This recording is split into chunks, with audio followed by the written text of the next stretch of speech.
Ah!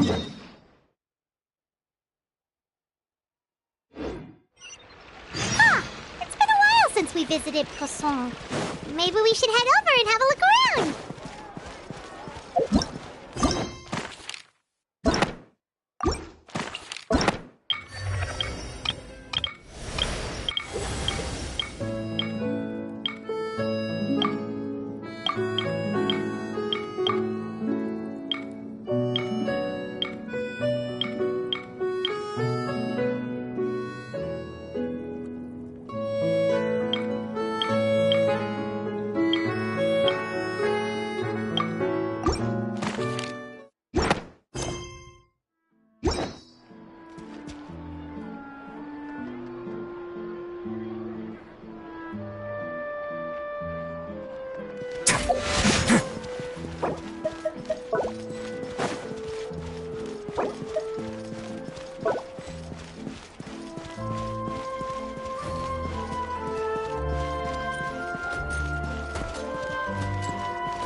I once considered keeping some pets in my office, but soon gave up on the idea. It's just not right to keep small animals where they won't be able to see the sun.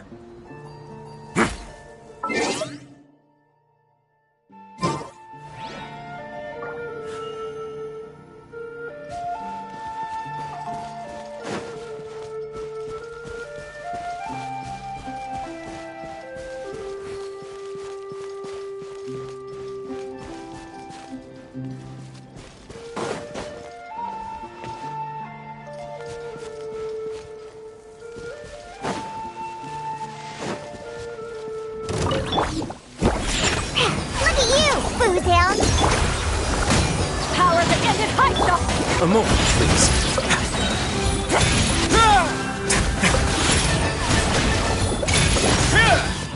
Things get a little chilly.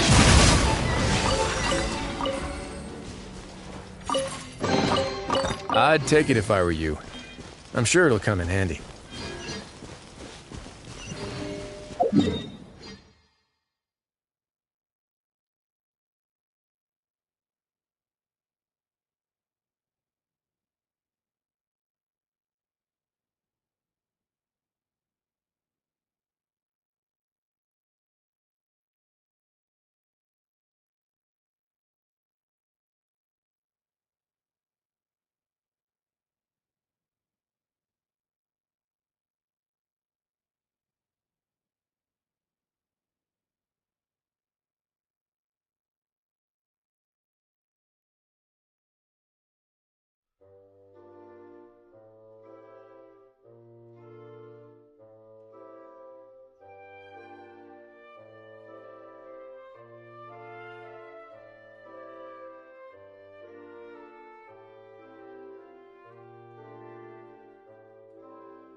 Hey, Traveler. Paimon.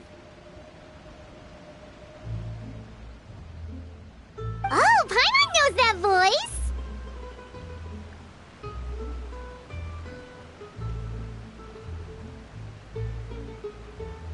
Over here.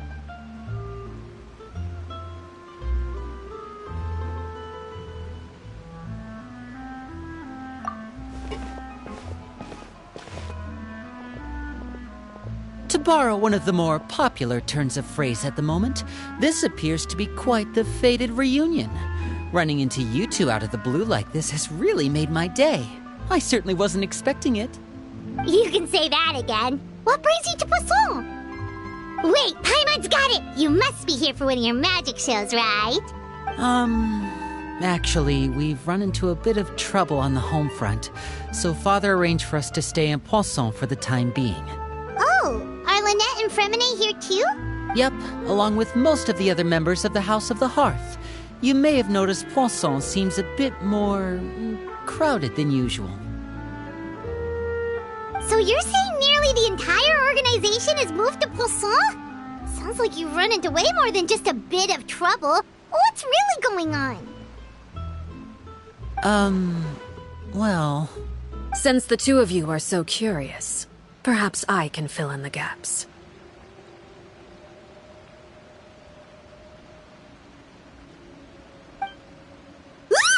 You scared Paimon half to death!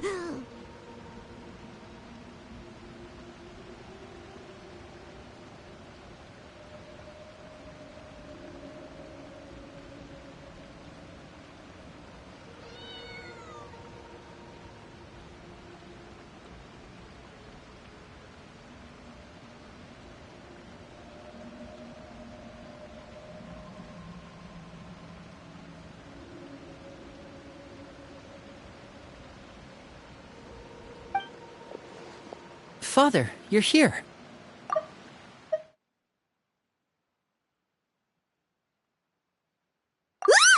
You scared Paimon half to death!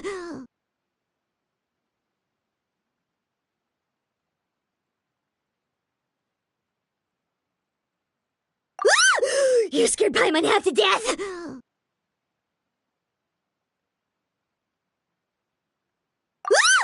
You scared Paimon half to death!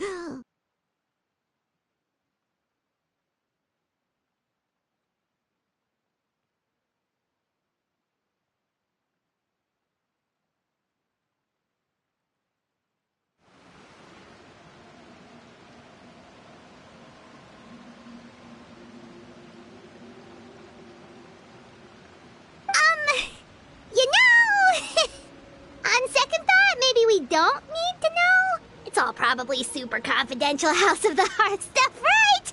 We totally weren't trying to pry or anything.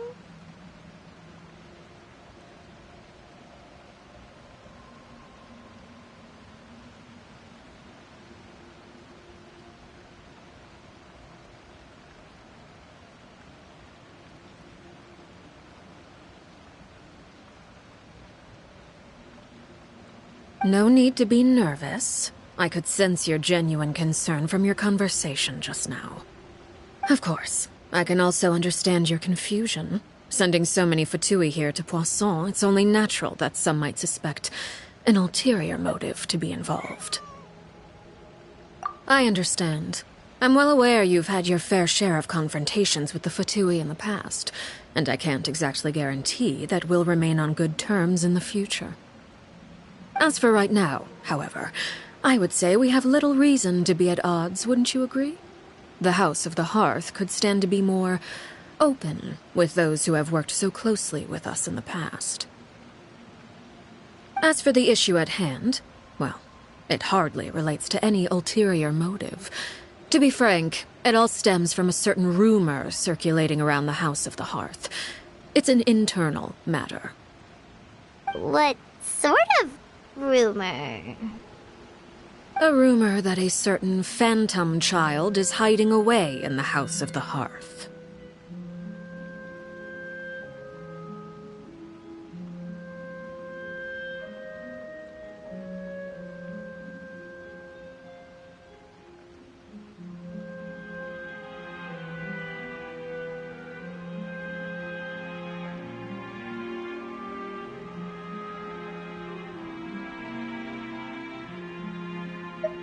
A phantom child? Ooh, just hearing the name is giving Paimon the creeps. A spirit that should have long ceased to exist is lurking in the shadows of the House of the Hearth.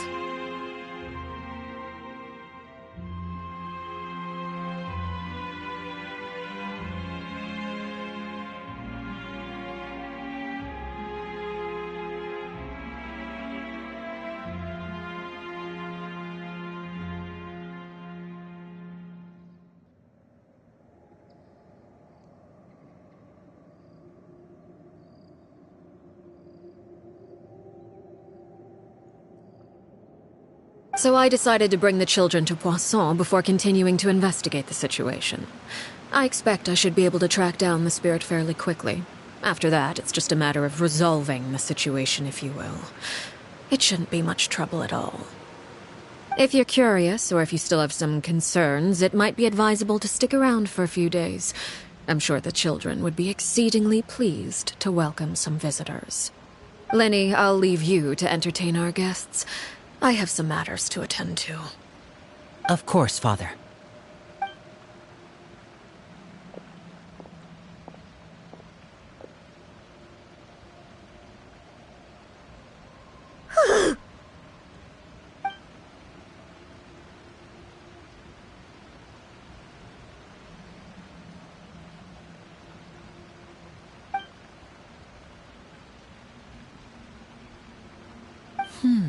It has long been a dream of mine to invite you to our home and introduce you to my other siblings. You're quite well known in the organization already. A lot of people have been talking about you, especially after everything with the prophecy. If you're willing, why don't you stay a while and have a little chat with us?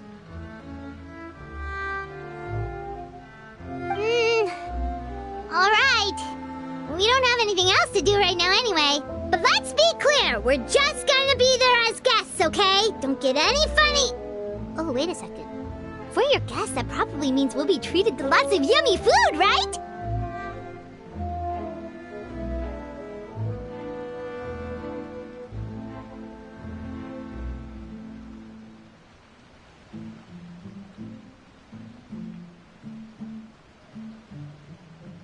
Of course.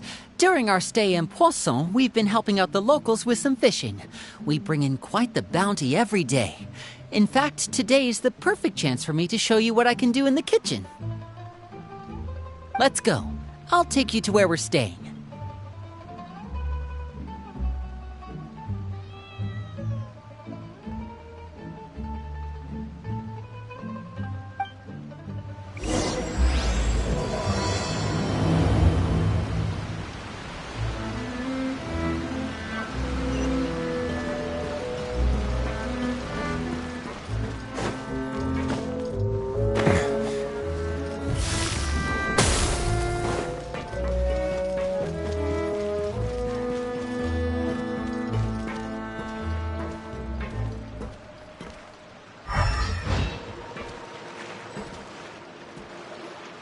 We rented this house from one of the locals to use as a temporary base.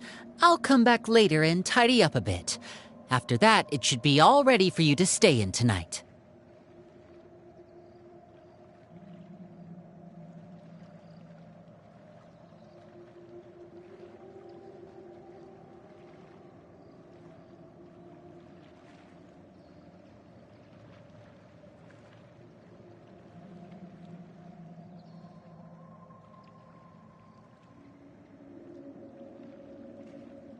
Awesome, thanks! So, where are we off to now? Well, when I happened to run into you two earlier, I was actually in the middle of distributing some supplies.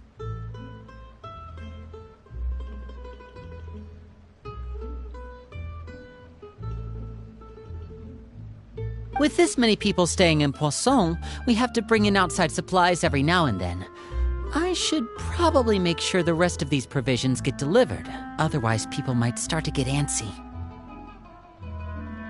Okay, we'll come with! There are all sorts of rumors about your organization floating around out there. Paimon's not sure if she could even take a wild guess as to what's true and what's not. But now that we finally have the chance to see a day in the life of the house, we can take a good look at how you operate!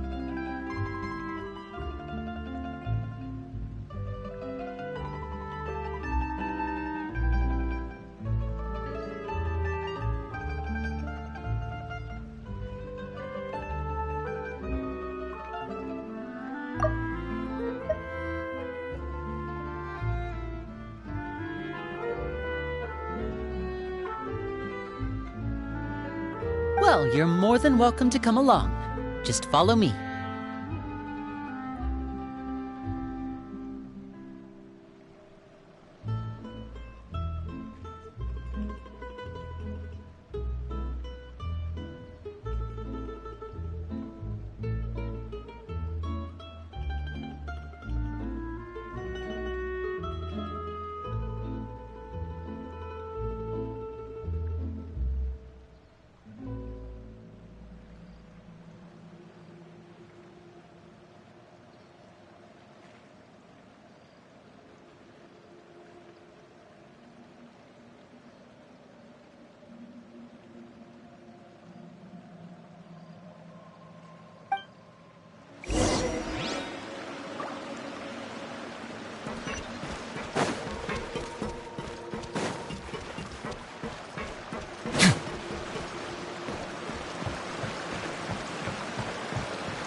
Linny!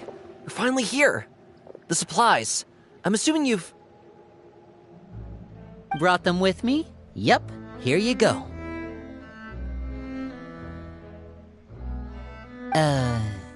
Hello? Something caught your eye? It's the Traveler in Paimon!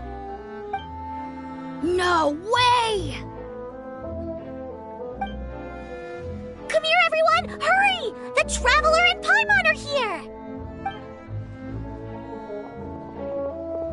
One at a time, please. Don't crowd around them all at once.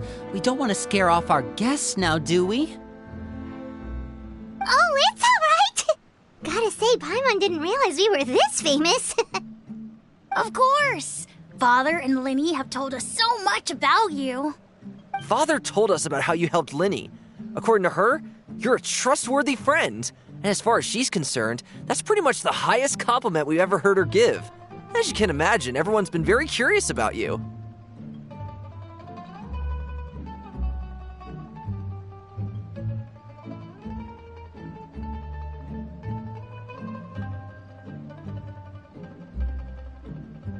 I heard the Traveler is so strong that he can move a mountain with his bare hands. I heard Paimon eats so much that she can clean out the entire pantry at Hotel de Boer in just 3 days!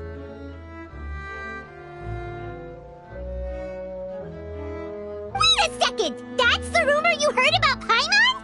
Oh, not cool at all!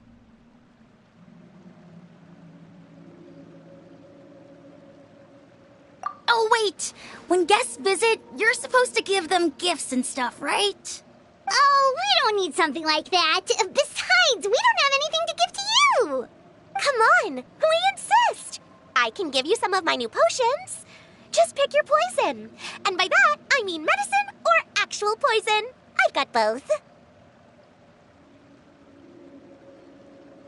Huh? Or maybe Shaplo can teach you guys about stealth! He's super good at it! He's never been caught.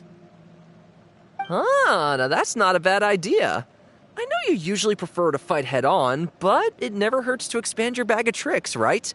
When it comes to eliminating your enemies, staying quiet can go a long way. Trust me, I would know. I was poisoned not too long ago, and I'm still dealing with the after effects. So I'm not quite as good as I was before, but I can still give you some pointers. Wait, when you said gifts, Paimon didn't think you meant poison and stealth tactics. But those are the best things we can give you. You don't like them? Ooh, how about this? Tell me the name of someone who really annoys you, and we'll teach him a lesson for you.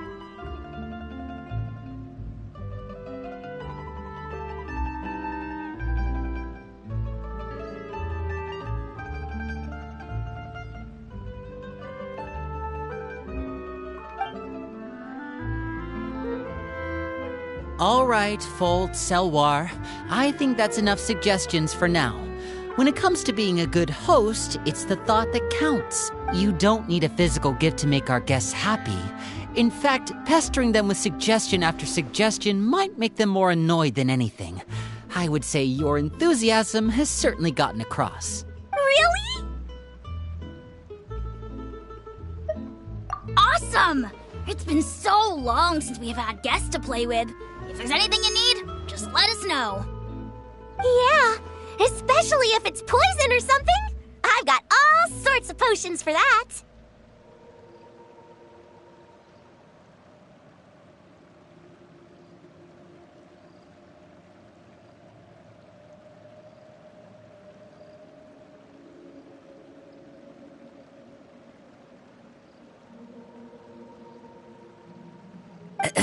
Well, we'll talk to you all later. We've still got supplies to distribute.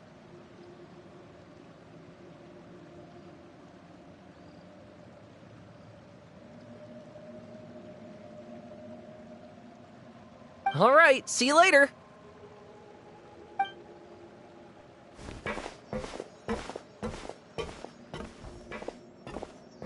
Bye!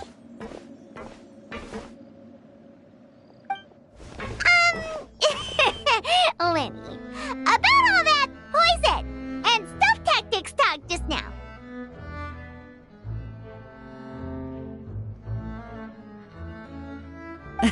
Scared you, did it? That kind of talk comes with being part of the House of the Hearth.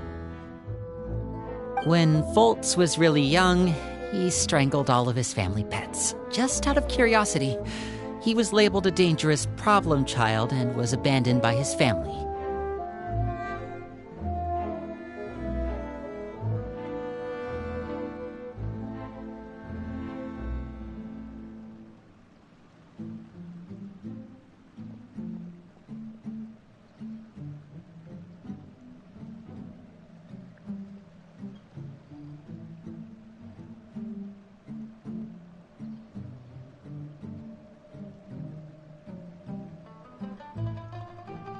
Elwar has an unnatural obsession with potions. Father has forbidden her from trying all the different concoctions she comes up with, but she still tries to test them in secret. You really have to keep an eye on that one. Chaplot is around my age. While I'm mainly responsible for collecting intelligence, he handles surveillance. He's very passionate about his work and has no reservations about taking on some very difficult missions.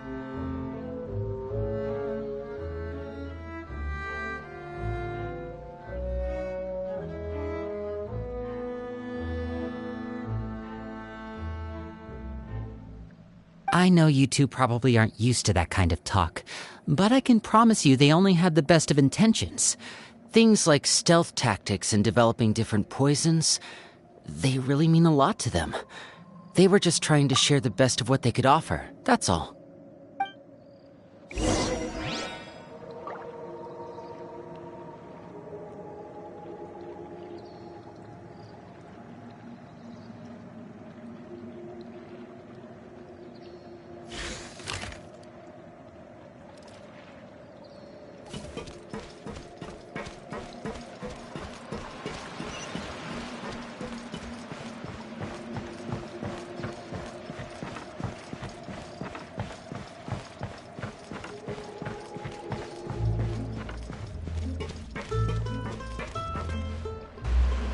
Filial, supplies are here.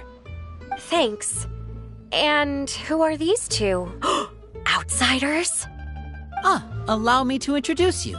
This is the Traveler and Paimon.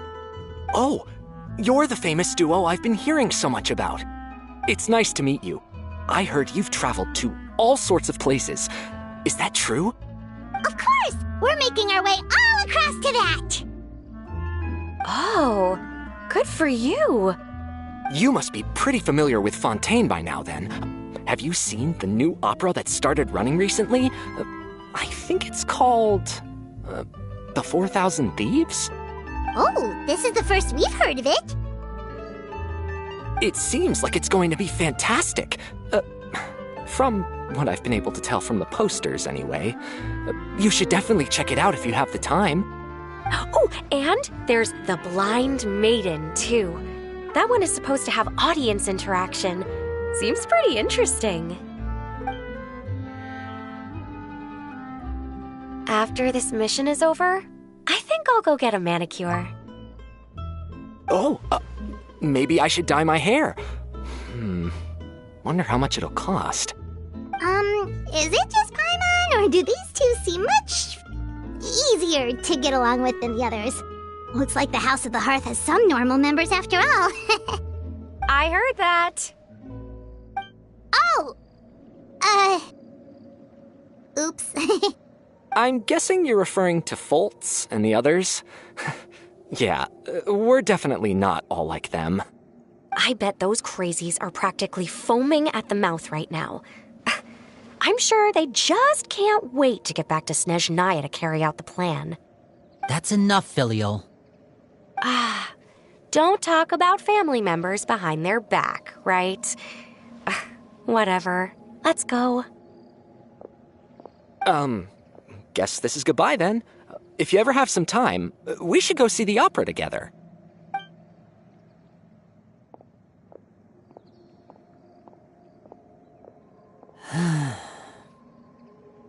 Well, that's it for the supplies. We should probably head back as well.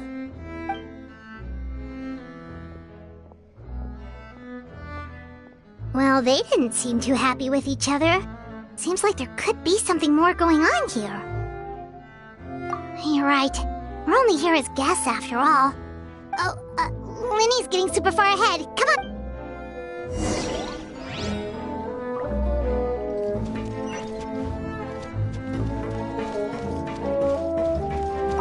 Looks like there's more trouble in store next month, too. Hey, just focus on the positives. At least our time in Poisson has been pretty relaxing. Don't you think?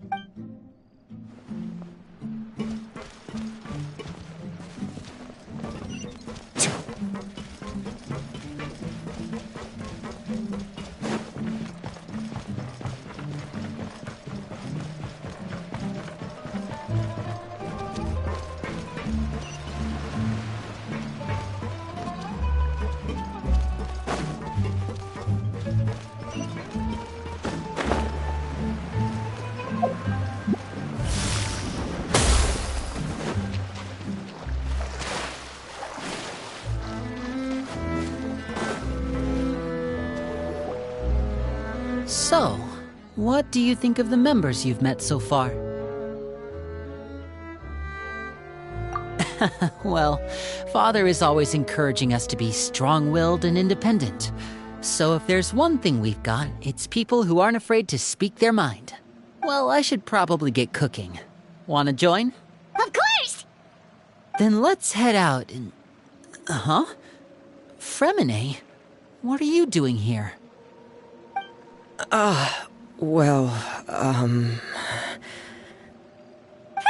Nice to see you again! Oh, you too.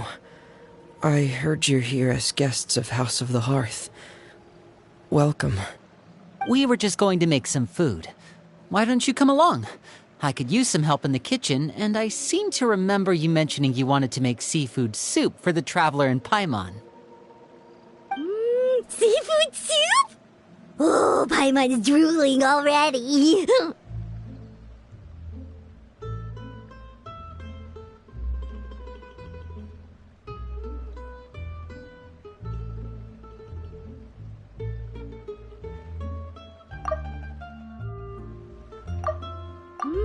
Seafood soup? Oh, Paimon's drooling already.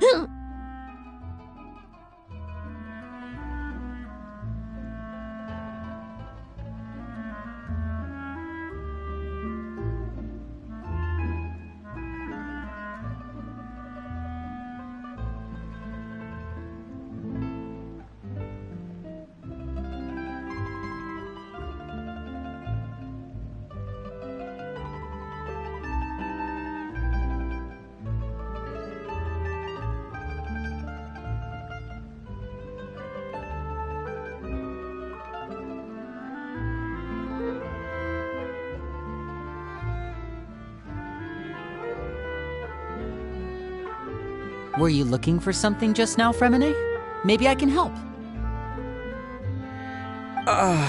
It's nothing. I just wanted to see if there were any extra supplies. Yeah, we've got some left over. What do you need? Some food and water.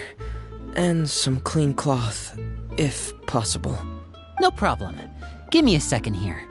Food, water... Wait a minute. What do you need all of those for? You're not on any missions as far as I'm aware, and you were just going to come eat with us. So what's this all about? I thought I'd grab an extra portion because I get hungry at night. Could be because I'm growing, you know, and...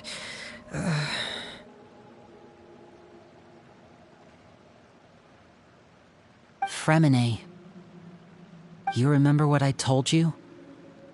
You're not like me. Your lying skills still need some work. Tell me what's going on. Is it really bad enough that you have to keep it from your own brother? Maybe it'll be better if we gave them some space.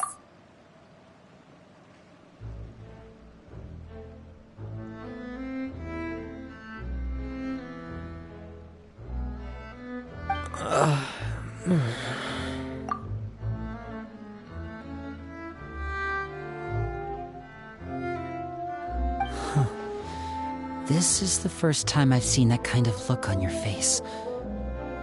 Whatever happened, does it have something to do with Father? Yes. Just follow me.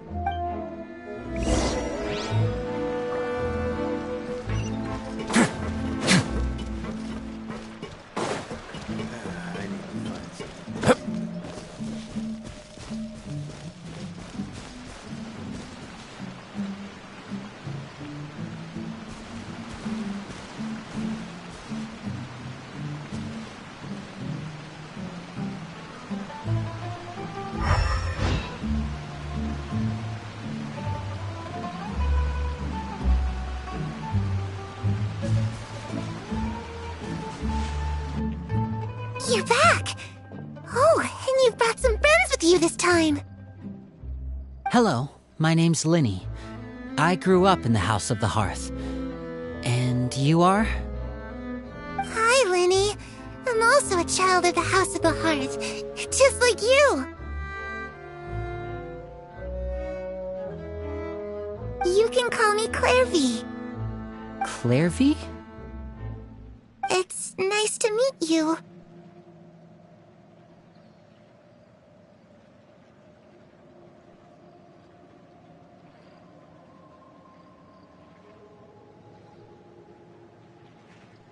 Does that name ring any bells, Linny? No, not at all. That's not a name we have on our roster, I'm sure of it. What I'm not sure of, though, is how she managed to sneak in.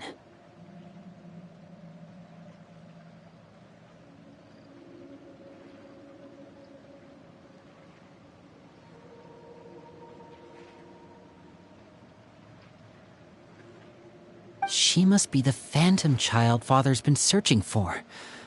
From the looks of it, I'm guessing you were the one that found her, Fremine. You, haven't told Father, have you? No, I haven't told anyone. I've just been keeping her hidden. For how long? About half a month now. So ever since we got to Poisson, then, do you have any idea what you're doing? I know what I'm doing. Really? 'Cause from where I'm standing, it looks like you're hiding the very person Father has been trying to find. If Father finds out about this, everyone involved is going to be punished. You know the rules of the house, Fremine. I know you do. Father doesn't tolerate any form of betrayal. So why are you doing this? I've thought it through. And I just can't hand her over like that. Linny, don't you remember last year? Sheplo nearly died after getting poisoned during that one mission. He wasn't able to get back before the poison started taking effect, and not a single person was there to help him. That night, while I was sleeping, I heard a voice telling me to go save him. I opened my eyes, but I couldn't find the source of the voice. I thought maybe I was just hearing things, but I went to look for him anyway. Luckily, I got there with enough time to save his life. That feeling of being haunted, of hearing voices, it's happened many times in the House of the Hearth. I'm sure you've noticed. So what you're saying is, that was her? She was the one who spoke to you that night? Unless there are other spirits roaming around the House of the Hearth, I don't think there's any other possibility. If Clairvy were our enemy, it wouldn't matter whether she was a spirit or an actual child. I would have acted without a second thought, because that's what Father ordered us to do. But she's been living with us, helping us from the shadows all this time. I think that makes her family. I couldn't just hand her over to be dealt with. Not when there's so much we still don't know. So what's your plan then? You can't keep her here forever. Someone is bound to find out eventually. I haven't thought that far yet. I don't want to disobey an order from Father, but I also don't want to put Clairvy in danger. Come with me. There are a couple things I'd like to say to you in private.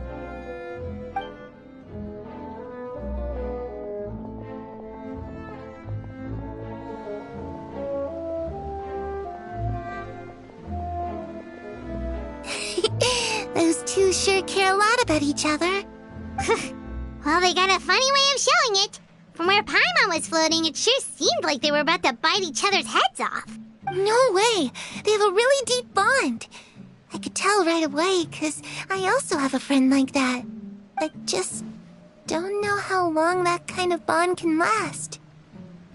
The darkness in the house runs deeper than you can imagine. No one can get out alive. I'm sorry, Linny. I really didn't mean to drag anyone else into this. Oh, really? You didn't mean to? 'Cause I, for one, wish you did. Huh? What do you mean? You know, when we were younger, you didn't call me Linny. You called me brother, just like Lynette. We grew up together, the three of us. We were all orphans, all rescued by Father. Of all the siblings in the House of the Hearth, I think our bond was the closest. Later on, when you started calling me Linny, I wasn't actually surprised. After all, Lynette and I are related by blood. We've had to depend on each other to survive long before we joined the house. Linny, The darkest and most difficult moments of my life happened before you and I had ever met. I'm sure that's true for you as well. Even so, Fremine, we've stood by each other for all these years now, and to me, that means more than blood. You and Lynette are the most important people in my life. No one can replace you. So I won't let you face anything alone. Not if I can help it. Oh, looks like things are getting kinda heated between Linny and Fremine. Maybe we should go check on them. Oh, it's raining. I should put my clothes away.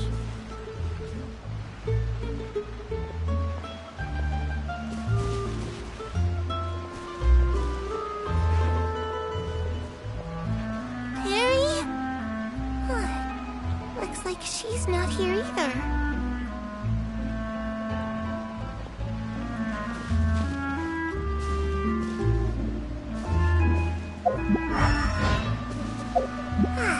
It's time to eat.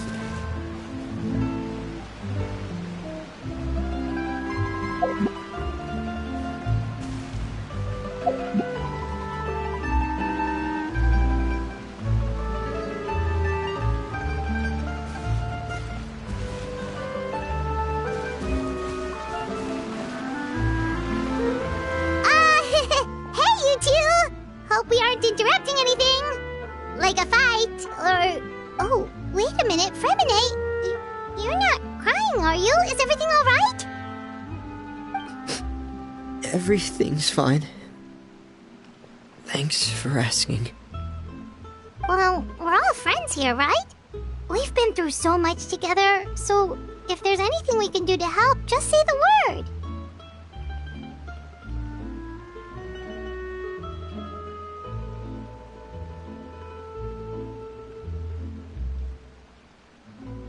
It's just a small family dispute. It's not something our guests should trouble themselves with. In fact, it might be better if your stay ended here. What are you getting at, Traveler? When guests are around, families are often on their best behavior. And any disputes are less likely to escalate. That's what you're trying to say, isn't it? I just... Thank you. I was really hoping to keep you out of it. But even if I could think of some other reason to turn you away, I'm not sure I could convince you. I know things could turn dangerous, so I promise you this. From now on, I'll protect you like my life depends on it. Me too. Well, back to the matter at hand then. If we don't plan on handing Clairvy over to Father, then our only other option is to solve the mystery of her identity before Father is able to track her down. That means finding out where she came from and what she's doing here. Then we can send her on her merry way and pretend like none of this ever happened. I've tried that already. And? And... nothing. I tried taking her somewhere really far away, but... after some time, she just reappeared. She even came with us all the way to Poisson. It seems like wherever the house is, she follows. I don't know much about spirits. Do you two have any ideas? Let's see here. Paimon remembers hearing something like, if you fulfill a spirit's last wish before they died, they'll let go of whatever's keeping them here and return to the ley lines. Oh, it's just that Paimon doesn't really remember where she heard that, so it's not guaranteed to work or anything. Well, sounds like it's worth a shot. Guess that means we should go ask her about her wish. But first, Fremine, I need you to promise me something. What is it? I need you to promise me that this will stay between the two of us. We're the masterminds behind this whole thing. No one else gets involved. Can you do that for me? Of course. I promise. All right. Then let's seal the promise just like when we were kids. Fist bump on 3. Ready? 1, 2, 3. I swear.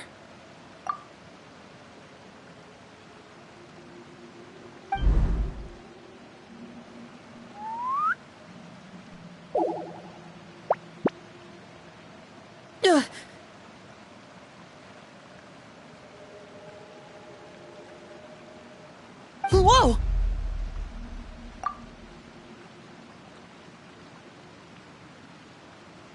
Lynette! But what a surprise! What brings you here, dear sister?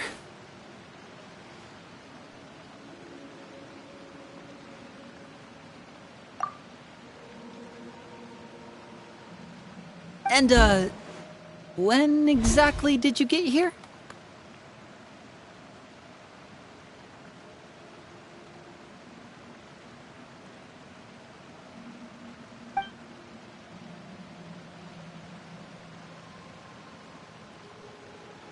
You're an idiot, brother. And you too, Fremine.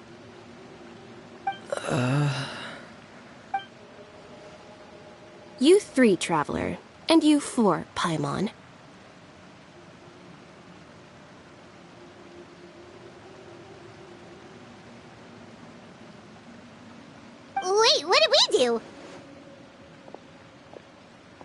I've seen Clairvy around the House of the Hearth before. I hadn't seen her in Poisson, so I figured she must not have come with us. But it turns out you were just hiding her. I heard you talking about your plan. Rather than steering clear of the situation, I'd rather fully join in.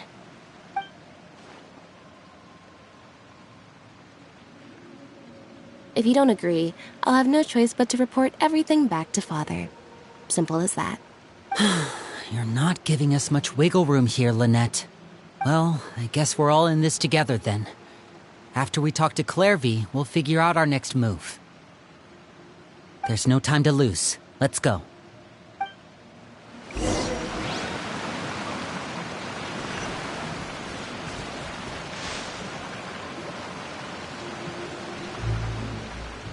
I'm full. Thank you for bringing me this food, you guys. She said she's full, but the food doesn't look like it's even been touched. That's right. Based on what I've been able to observe, it doesn't seem like Clairvy can interact with the physical world at all. Still, when she's presented with food, she'll always linger around it for a good little while. Maybe, in her mind, she really is eating those things. Does she know that she has already passed away? I've tried to ask her, but she didn't answer. My guess is that she's just as confused as we are. Or maybe she couldn't understand the question at all. Clairvy, if you've got some time, I'd like to ask you a few questions. Sure. Oh, another new friend. Hi, I'm Clairvy. Hello. Clairvy, how did you join the House of the Hearth? Huh? Isn't it the same for everybody?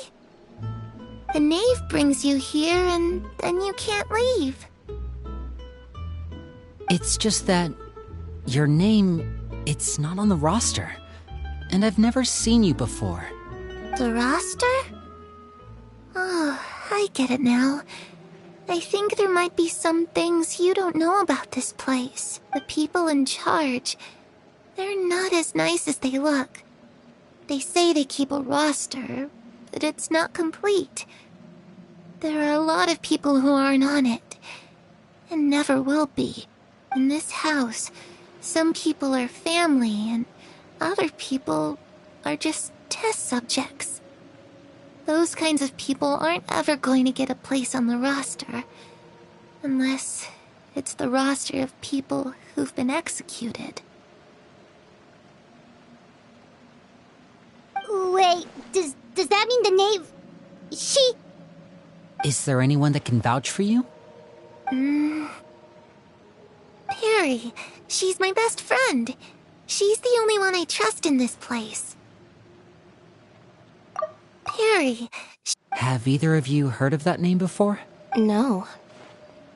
Me neither. Clairvy, Perry. Neither of those names are on the roster. But it seems like she's telling the truth.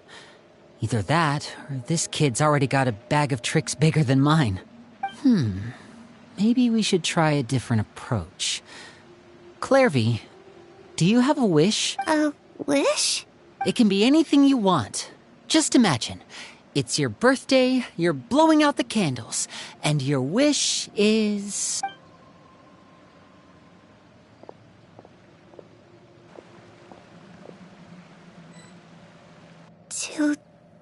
To go outside.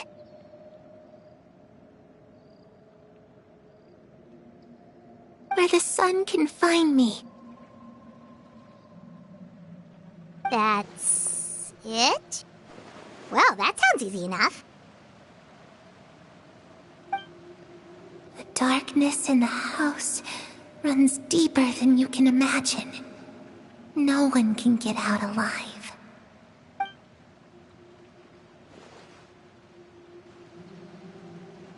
Okay, time to divide and conquer. Listen up. I've got a plan. I'll try and find a way to use basic illusory magic to take Clairvy outside and bring her somewhere with sunlight. Lynette, Try and find the list of executions that Clairvy was talking about, and see if her name is on it. Fremine, you stay in Poisson. We can't be the only ones who've had run-ins with Clairvy. I need you to collect intel on everything she's said and done. Understood. I'll try my best. What about us? What should we do? I really appreciate your willingness to help, but this is a family matter. I don't want to drag you in too deep. It's too risky. Let me think. Since Father considers you to be guests, maybe you could stick by her side for a little while. You don't need to do anything except keep up some nice, casual conversation. Ah, Paimon gets it. You want us to distract her. I'll give you a magic bird. If Father suspects something, all you need to do is release it when she's not looking, and it'll alert me that something's wrong. Of course, that's only as a last resort. If Father doesn't seem to notice us, there's no need to make contact. We'll reconvene here tonight after all's said and done. If the worst-case scenario happens and we're discovered, just tell Father everything. We're not going to let our guests get punished for our own actions. That's where we draw the line. You too. Okay, this is where we part. Father should be at the beach nearby.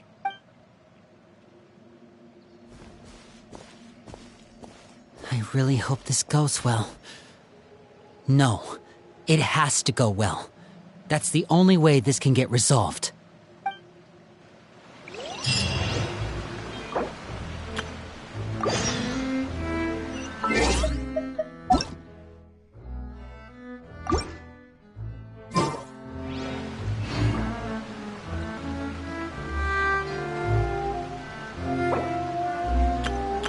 If you ever see any stickers on my back, do me a favor and take them off. Malazines like to play pranks sometimes.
Now.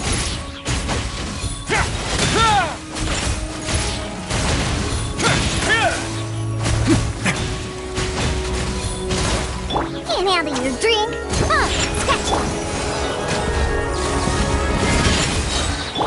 Stay cool. Face your guilt.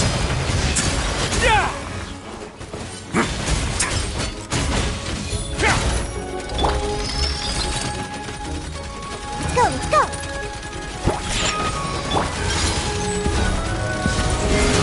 Eyes on me! Let's begin.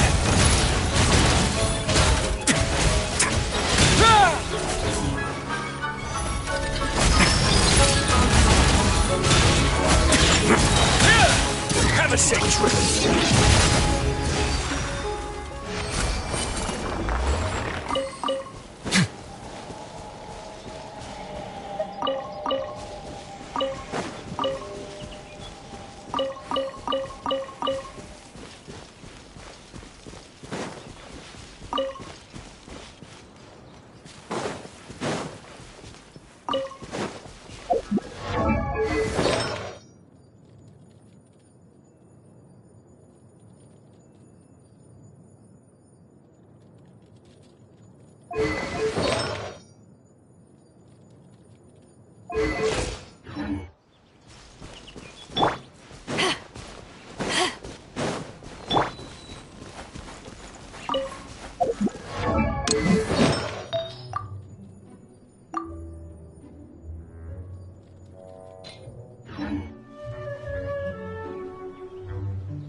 I once considered keeping some pets in my office, but soon gave up on the idea. It's just not right to keep small animals where they won't be able to see. It's the knave! And child! Hey, aren't you supposed to be in Snezhnaya recuperating? What are you still doing in Fontaine? Oh, it's you two. I didn't expect to run into you here. I was unconscious for quite a while after the fight in the Primordial Sea. After I woke up, I realized I was being taken back to Snezhnaya, and well, I couldn't have that now, could I? Not when I've still got unfinished business here in Fontaine. So, I mustered up all my strength and made the journey back on my own. What sort of unfinished business are we talking here? It has to do with Skirk, my master. I really wanted to meet up with her, but by the time I got back, she had already left. I still have so many questions for her. Without any other leads, all I could do was ask the knave to help me track her down. She must have left behind some traces from her time in Fontaine. Oh, okay, so have you found any clues? Unfortunately, no. While the House of the Hearth is adept at collecting all manner of intelligence, certain existences can still manage to escape our purview. Basically, unless Master feels there's a need to meet with me, she's not going to be found. But that problem has an easy fix. I just need to become stronger, and then... Paimon thinks you should focus on getting better first. The worst of it is over. It's all thanks to that one kid from the House of the Hearth. Elwar, I think her name was. She gave me a bunch of random potions to drink. They didn't go down easy, let me tell you. Pain and chills all over. But they really did help speed up my recovery. And that's good, because it looks like I really do have to head back this time. The old man's been putting the pressure on me. He sent someone to tell me I'm needed for some sort of project.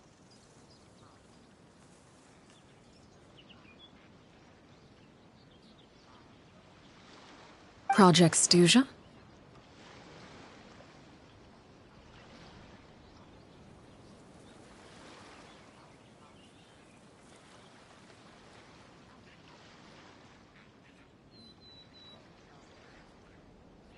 Yeah, that's the one.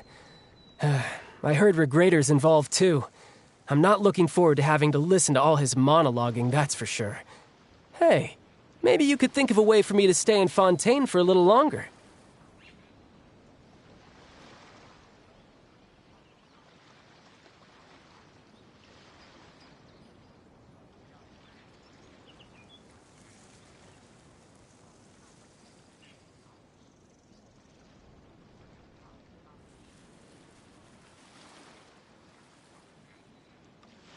Helping Linny and the others brush up on their fighting skills would be far more interesting. If you and I could spar, that would be even better. I've been waiting for a chance to see you go all out. And what a sweet little daydream that is. But I also have a role to play in all this. I'll be leaving Fontaine shortly as well. Besides, considering how little they see fit to step outside the homeland, being called on to return to Snezhnaya by such illustrious dignitaries, what a great honor. Wouldn't you agree?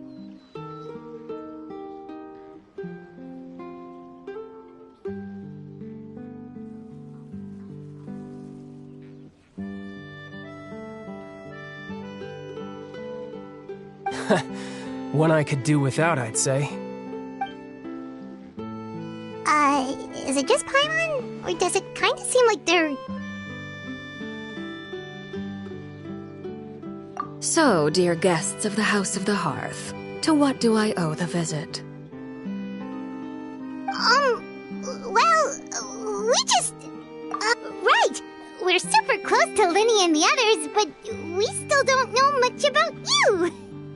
Is that so? Introductions have already been made, have they not? Oh, well, you see? There's only so much you can learn about someone from a short introduction. At least tell us something a little extra, like... why do you call yourself father? Good question. I'd also like to know. The fact that you have to ask tells me our intelligence work has been quite successful. Telling you the answer to that question would only serve to undermine that success. And we can't have that, now can we? Spoken like a true diplomat. That was some expert sidestepping right there. Well, if there's nothing else, I think I'll take my leave. I still have a small matter to resolve at home.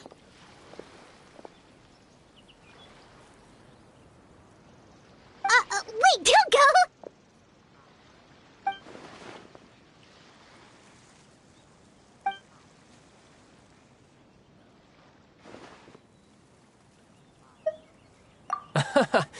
I'd also like to hear the answer to this. I've met some of the members of your organization, and they all seemed like really good kids. They actually reminded me of Tonya and Tusser.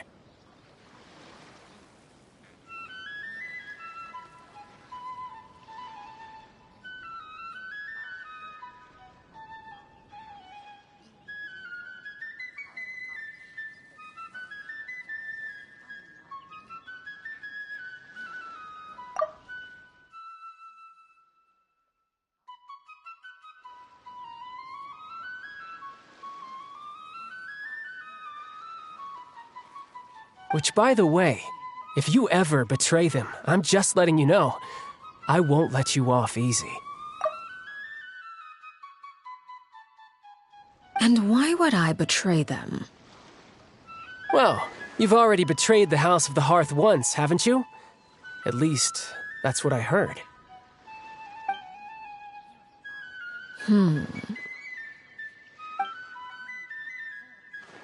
Okay, I admit. That's just what the old man told me. The rooster, I mean.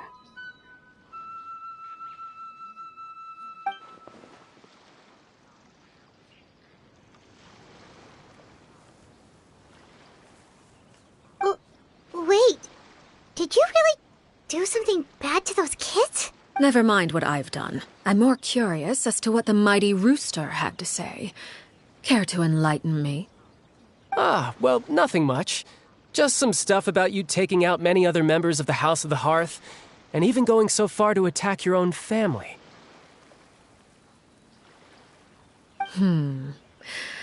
I see.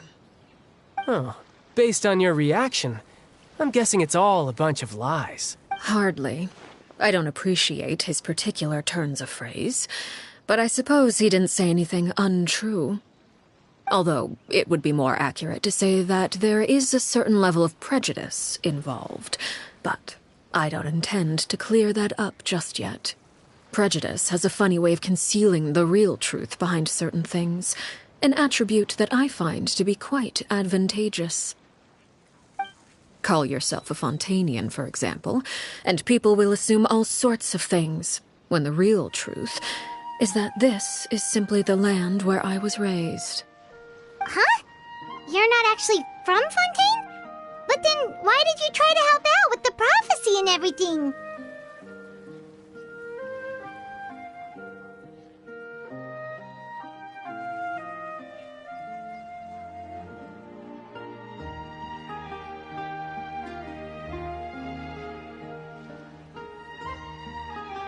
I was trying to protect the children born in Fontaine. Claiming that I myself was a Fontanian simply made it easier to operate. People would hardly suspect a fellow Fontanian of having any ulterior motives. Who wouldn't want to save their homeland after all? The primordial sea wouldn't have any effect on me, but it would have caused great harm to the House of the Hearth. Well, you wanted extra information, didn't you? There you go. I hope that satisfied your curiosity.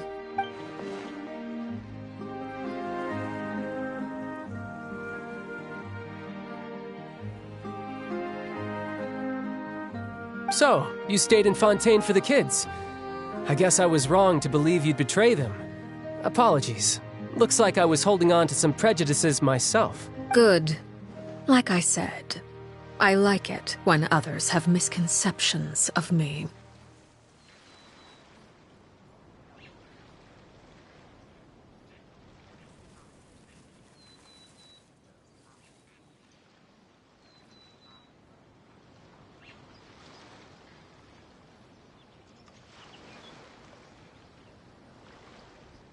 Actually, while I was recuperating at the House of the Hearth, there was something else that really caught my attention.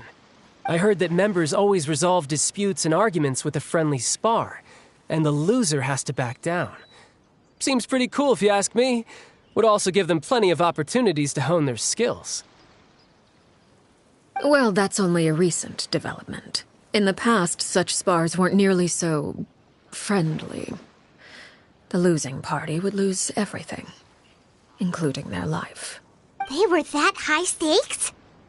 Whew, at least that's not a thing anymore. Well, the current atmosphere's not half bad. I'm a bit jealous, actually. You've got so many family members around you, and you even get to live with them. Having a lot of family around means dealing with a considerable amount of bickering and scheming. Once Tonya and Tusser enter their rebellious phase, I'm sure you'll understand. Just imagine. Tusser becomes obsessed with plucking out strands from the rooster's mustache, or Tonya decides to dye her hair 42 different colors.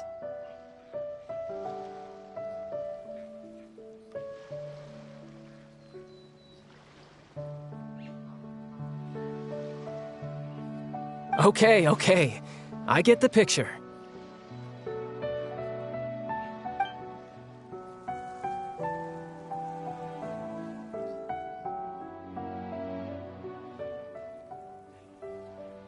Well, would you look at the time?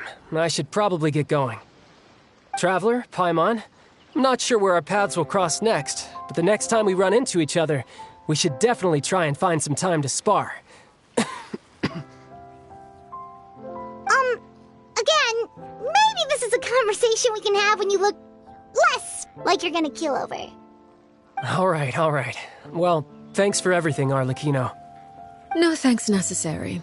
You also played a part in obtaining the Gnosis. I would say we can call ourselves even. I like the sound of that. Well, I'm off. See you all some other time.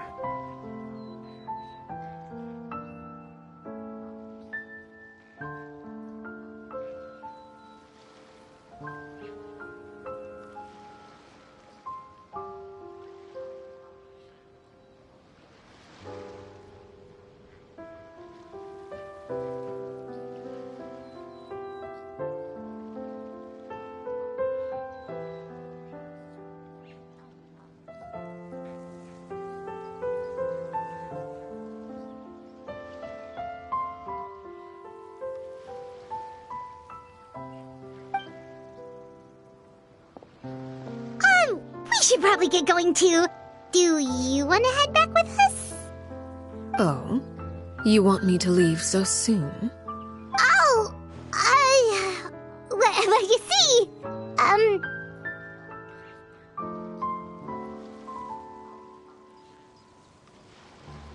I'm rather enjoying the evening breeze. If you don't mind, I think I'll stick around for a bit. I have some things to think about. Apologies for not attending to you like a proper host. Please forgive this slight. I do hope you'll have a pleasant stay. We managed to keep her distracted until nightfall. Good thing Child was there to keep the conversation going. You don't think she suspected anything, do you? Oh, I wonder if Liddy ran into any issues. Let's hurry back and see how everything went. Oh? You decided to stay a little longer? Let's take in the ocean view together, then.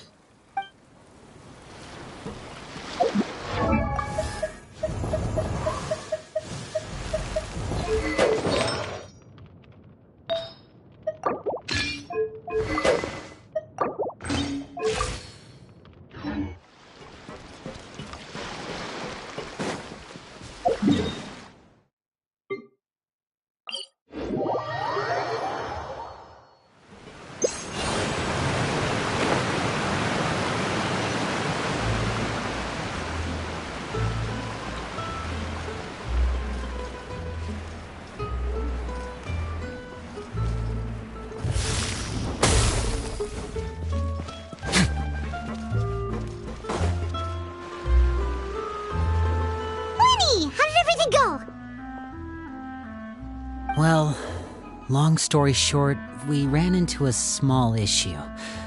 Clairvy can't go into the sunlight.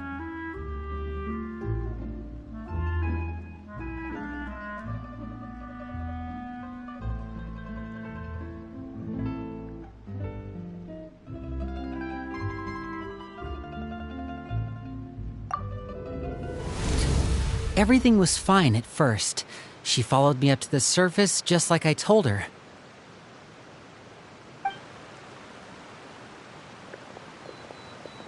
But as I led her out of the shadows and into the sunlight, she vanished. I turned around and there she was, standing at the edge of the shadows, silently watching me.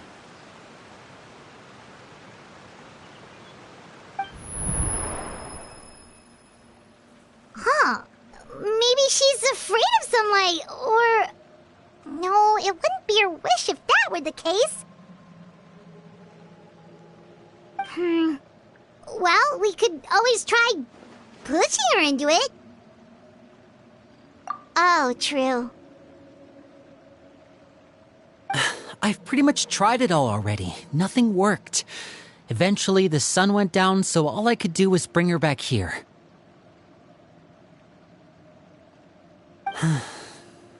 How did it go with you, Lynette? Good. I've got the list. It's right here. Really?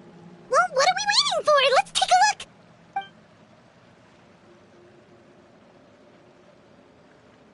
Oh, that's a lot of pages. Oh, it's gonna take forever to get through it all.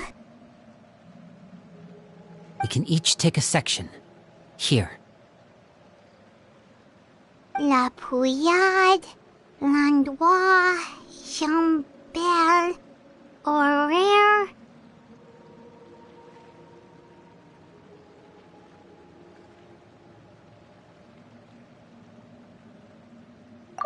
La Pouillade, l'endroit, Chambel, horaire.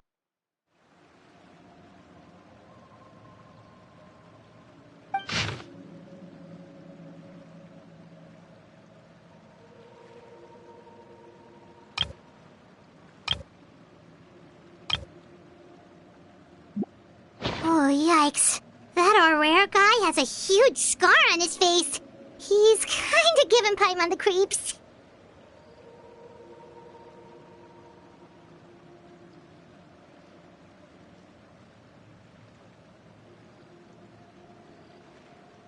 Ah, I've met him before. The scar is from an injury he received during a mission. I still remember him joking with me about it. He said any future lover would take one look at him and then lose all interest. Did he say anything else? Well, I asked if there was someone he was interested in. He said no, and that's where our conversation ended. It was only later that I learned he really did have someone he liked.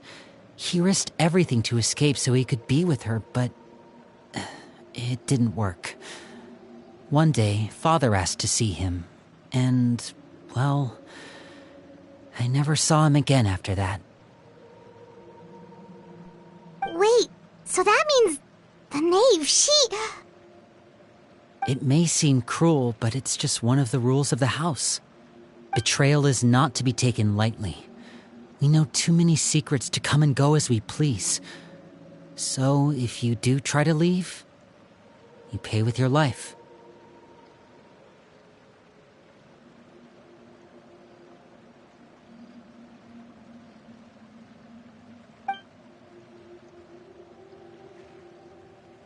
Her name's not here, huh? Well, that's not too surprising. It doesn't seem like this list is complete. It only contains records dating back around 5 years. Let's shift our attention then. Fremine, were you able to find anything out? Fremine. Sorry. I was thinking about something. I managed to talk to quite a few people, but I couldn't help but notice that the atmosphere in the house was a little... strange. Strange? Yeah, I mean, I know there have been arguments in the past, times when people haven't gotten along. Chaplot and Filial are a good example of that. Oh, those are two of the people that we met while delivering supplies. Paimon can see how they might not get along. They had very different vibes, and their, interests seem to be pretty different as well. That's to be expected, actually. Father brought us all here, shared her knowledge with us, taught us how to fight. That's one thing we all share. But that's also where the similarities end. Not all of us feel the same desire to stay here. As members of the House of the Hearth, we're also considered part of the Fatui. And to a lot of people, that's an identity they never asked for. Certain members get older and realize they want something else for themselves. But considering the rules of the House, most people would never say that out loud. People like Chaplot and Foltz are loyal to Father and her vision. They're proud to be part of the Fatui. Filial and Nantoy, on the other hand, well, they aren't quite as enthusiastic. These kinds of conflicts have always been there. It's not like Father is in the dark about any of this. Well, that's true. But it just feels like things have gotten worse lately. Filial and the others, it seemed like they were meeting in secret to talk about something. I can't say for sure, but I think they've met Clairvy. You think she's been inciting them to act out? No, not exactly. But I wouldn't be surprised if she said something to them about the darkness in the house and how deep it runs. She's told me about it before. Experiments being run on children. People being used as pawns on the battlefield without so much as the strength to survive. And they just believed all that? Without any evidence? Clairvy's words probably gave them the excuse they were looking for. Whether they actually believe them to be true is secondary. This is all because of Project Stuja, isn't it? Whoa. Hold on a second. What's this Project Stuja all about, huh? This is the second time it's come up now. Sorry, but I'm not sure of the details either. I only know what Father has told us, which is that it's something the Rooster and Regrator have been working on together. Apparently, it has to do with the Fatui's strategic plan for the future.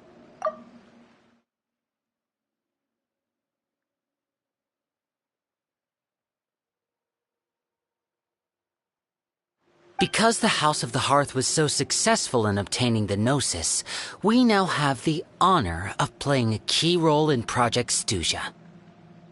Wait, but isn't that a good thing?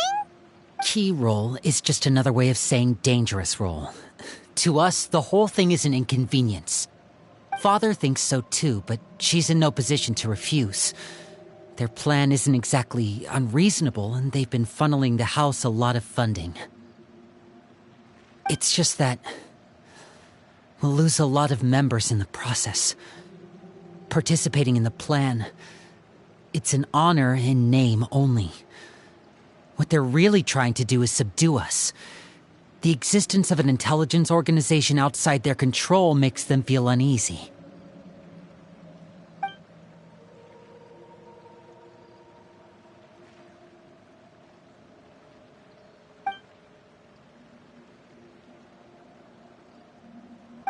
Super complicated top secret Fatui business aside, what does all of this have to do with the conflicts you were talking about earlier? Paimon doesn't get the connection. External pressure has a way of exacerbating internal strife. You can't overlook the power of fear either. People are afraid of dying, and that fear is often the impetus for a lot of stupid decisions. I thought resolving the Clairvy situation would make everything go back to normal. But it looks like things are more complicated than I thought. If we leave Filial and the others to their own devices, sooner or later, Father will be forced to take action. We can only focus on one situation at a time, brother. You're right. Even if we confront Filial and the others, it won't do any good. It might even make matters worse. We should focus on Clairvy for now. Well, it's getting late. We should head back and get some rest. We'll try. Lynette, you stick with me this time. Fremine, keep a close eye on Filial and the others.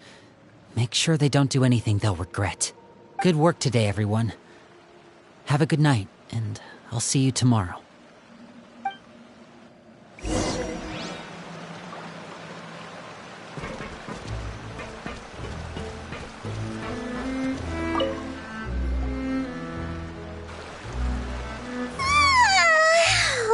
I'm always looking forward to an early night, but she can't sleep at all.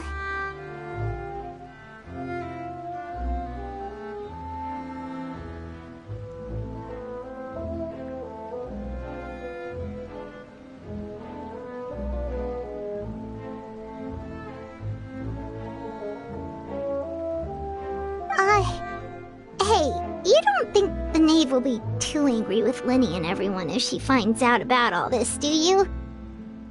She's even scary when she smiles. If she were to actually get angry... Ooh, you have to protect Paimon if that happens, okay, Traveler? Oh, well, in that case, we should just plan on running away. We'll grab Lenny and the others and we can make a break for it as fast as we can.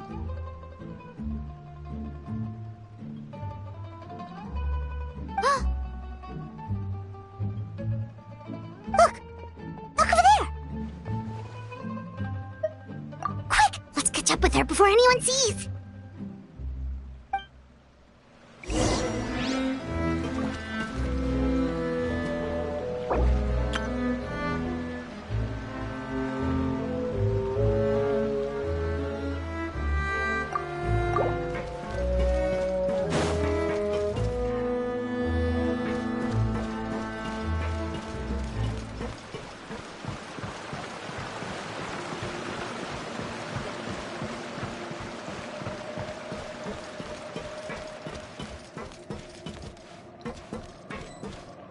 Over there!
Have you ever seen these stickers on my back? Do me a favor and take them off.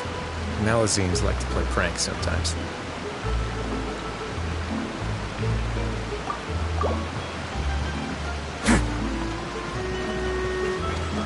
Oh, where is she going? Oh, if someone sees her, we're toast!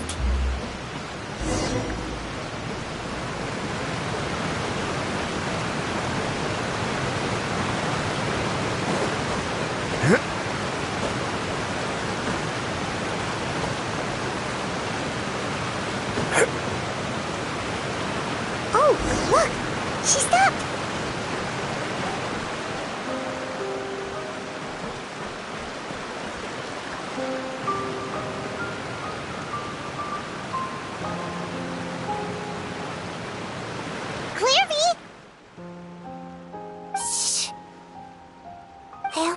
window while no one was looking. Look how pretty the outside is. If only I could have more than this. You probably think I'm being silly, huh? All this hopeless resisting. It's better to dream of what I could have than try to make it a reality, right? Please, help us get on the same page here, Clary. We need you to tell us what you know. Can you do that? Sure.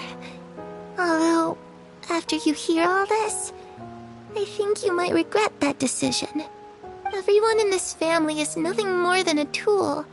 Something to be used and exploited. We're all expendable.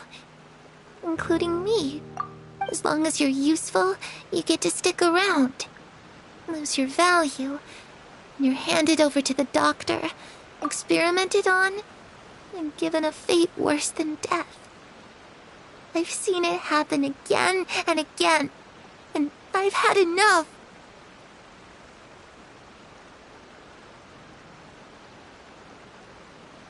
You're saying the knave did all that? It's just, that doesn't seem like something she would do. She's scary and all, but it seems like even she has lines she wouldn't cross.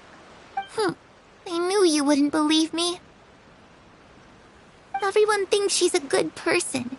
They all think of her like a real mother.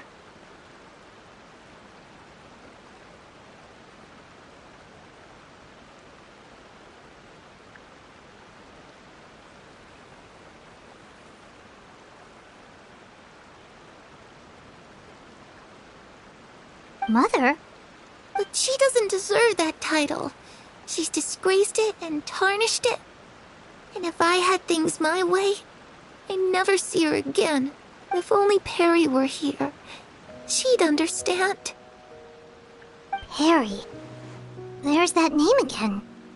Also, Paimon's getting a strange feeling. It almost feels like she's not really here with us. Paimon can't tell if she's actually talking to us or if she's mistaken us for someone else. Well, in any case, it seems like she really needs someone to talk to. We should keep her company for a little longer. She looks so young, but it seems like she's been through a lot. It's getting windy. I should close the window. Ooh, look at the moon. Isn't it pretty? Hey, wanna hear a secret? I heard that if you look up at the night sky in Snezhnaya, you can see the aurora. It's supposed to be super pretty. Even prettier than the moon tonight.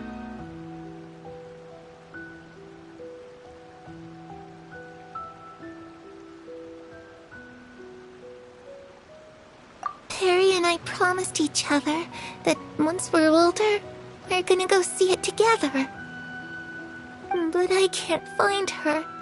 I'm worried she's also been... No, that wouldn't happen to her. She's special. Mother likes her a lot. I should really go talk to Mother, but we just fought. She doesn't want to see me, and I'm too scared to face her. What should I do?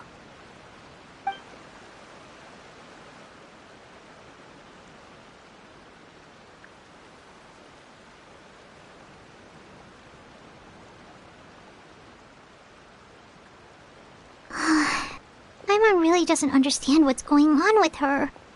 Well, let's head back. We've got an early morning tomorrow.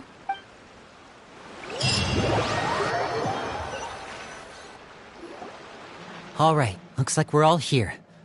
Let's go ahead with the plan.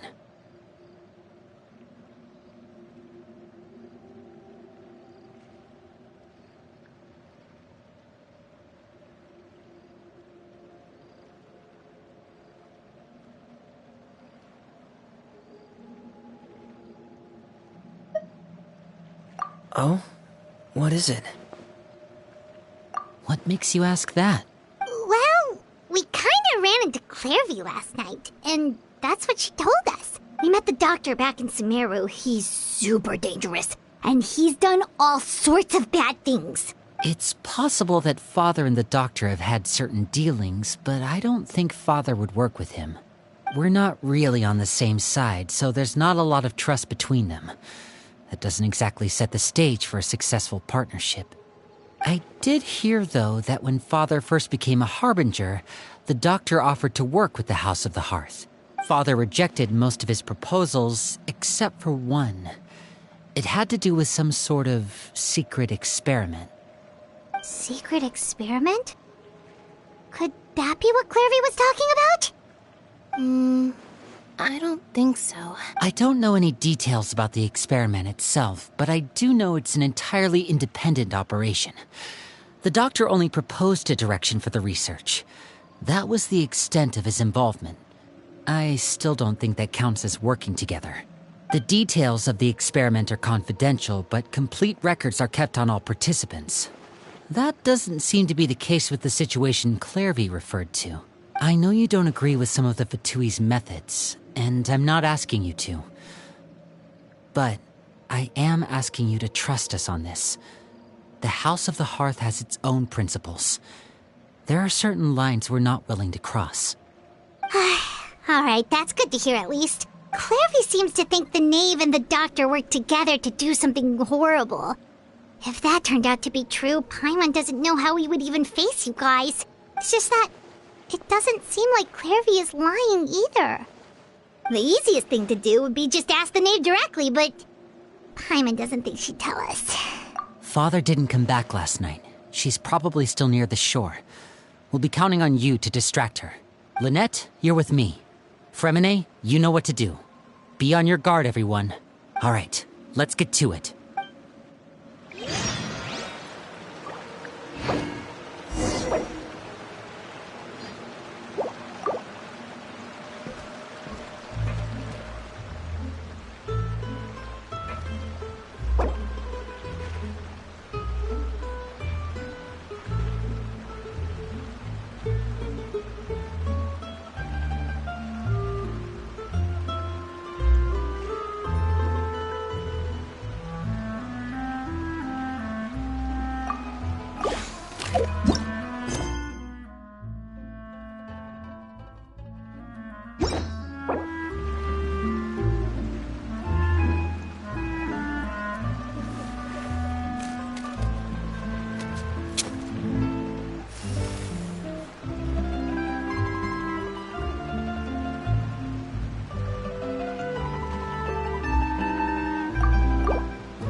Take a break.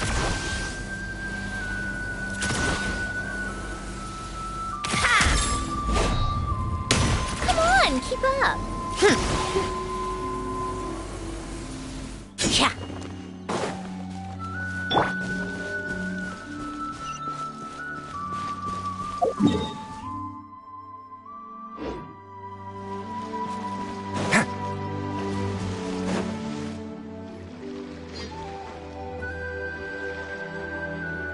Ah, it's you two again. I must say, you look a bit pale.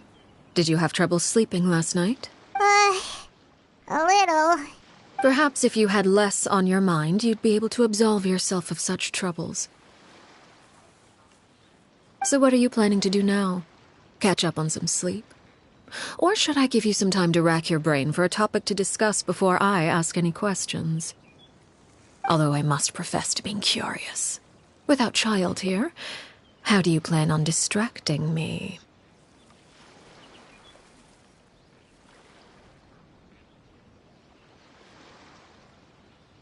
Us? Distract you? Good one. But no, we were just here for a chat. Looks like you could have used some extra time to think. No matter. If you don't have any other plans, why don't you accompany me somewhere? Don't worry. I'll be sure to steer clear of any scheming children.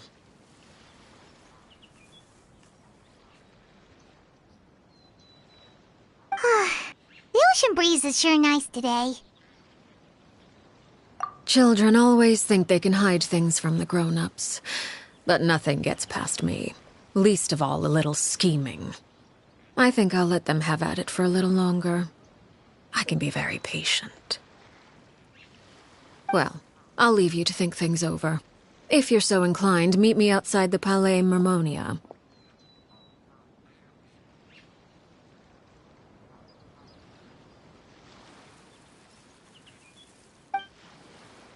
Good things come to children who do as they're told. So I do hope you decide to tag along. If only for your friends' sakes. What should we do? She clearly knows about everything we've been doing, and Paimon doesn't think it'd be a stretch to say she was threatening us just now.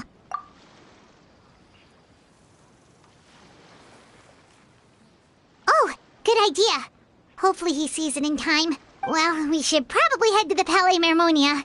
Paimon doesn't want to find out what happens if we don't show up. Based on what the knave was saying just now, it sure didn't seem like it'd be anything good. Okay, then we probably shouldn't keep her waiting. It seems like Linny and the others are on thin ice, so let's do our best to not get them in any more trouble.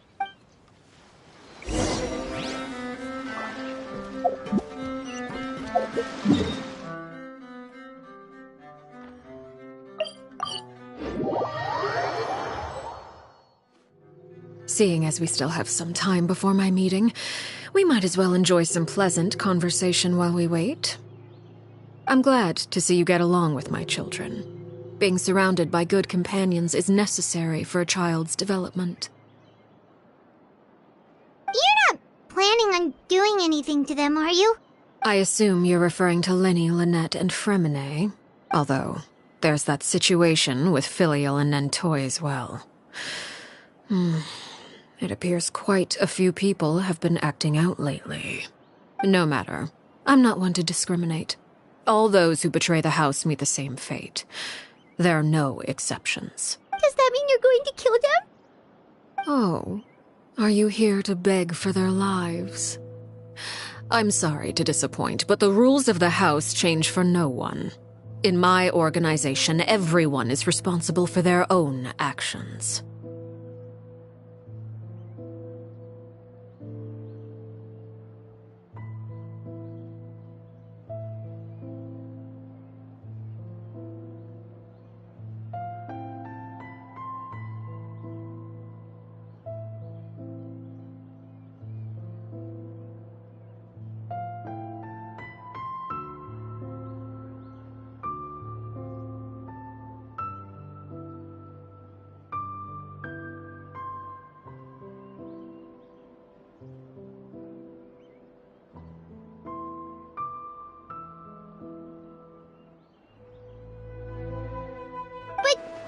Don't you care about them at all? They really respect you. They even call you father. You must feel something for them. Any organization in which feelings come before principles is one destined for ruin. The House of the Hearth is hardly an exception. You could say our principles are more stringent than most.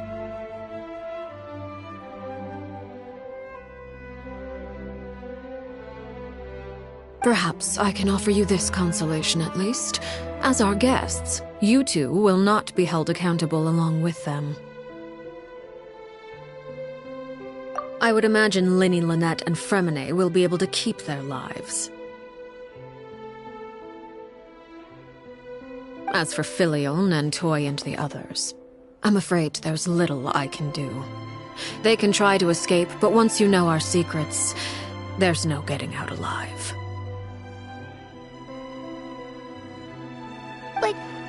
But that's awful. Ah, you seem concerned. Out of consideration for my guests, I suppose I could turn a blind eye for a little longer. If Linny and the others manage to dispose of Clairvy in the meantime, all evidence of their wrongdoing will be lost. In that case, I could hardly punish them for something I couldn't prove. If their efforts are unsuccessful, on the other hand, all will be held accountable. and the punishment will be severe. Of course. Oh, and here, I believe this belongs to you. Do try and keep better track of it next time.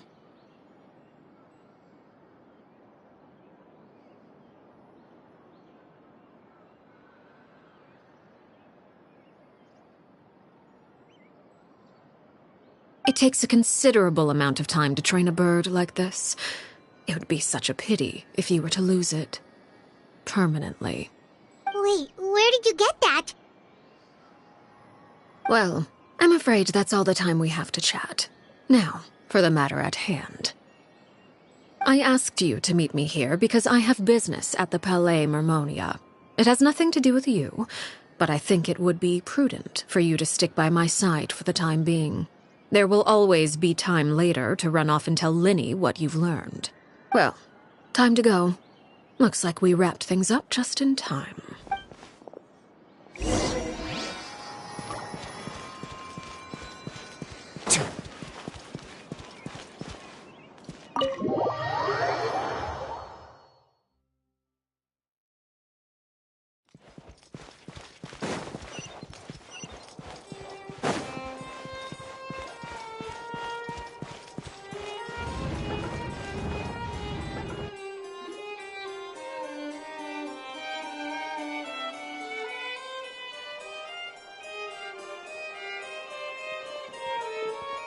It's been a while, Monsieur Neuvillette. I must say, I wasn't expecting my meeting request to be approved quite so quickly. The Palais Mermonia operates with an efficiency worthy of admiration. It is only right that an esteemed diplomat such as yourself should be afforded the proper level of respect. Although, if I may speak plainly, I must confess that I did not anticipate we would have the occasion to meet again after presenting you with the Gnosis. I see you brought the Traveler and Paimon with you as well. If I may inquire as to the purpose of your visit. I'll be departing Fontaine shortly. There is, however, an outstanding matter that I would like to see resolved before I go. It requires a rather lengthy explanation, I'm afraid. So I took the liberty of explaining everything in this proposal. Please review it at your leisure, Monsieur Neuvillette.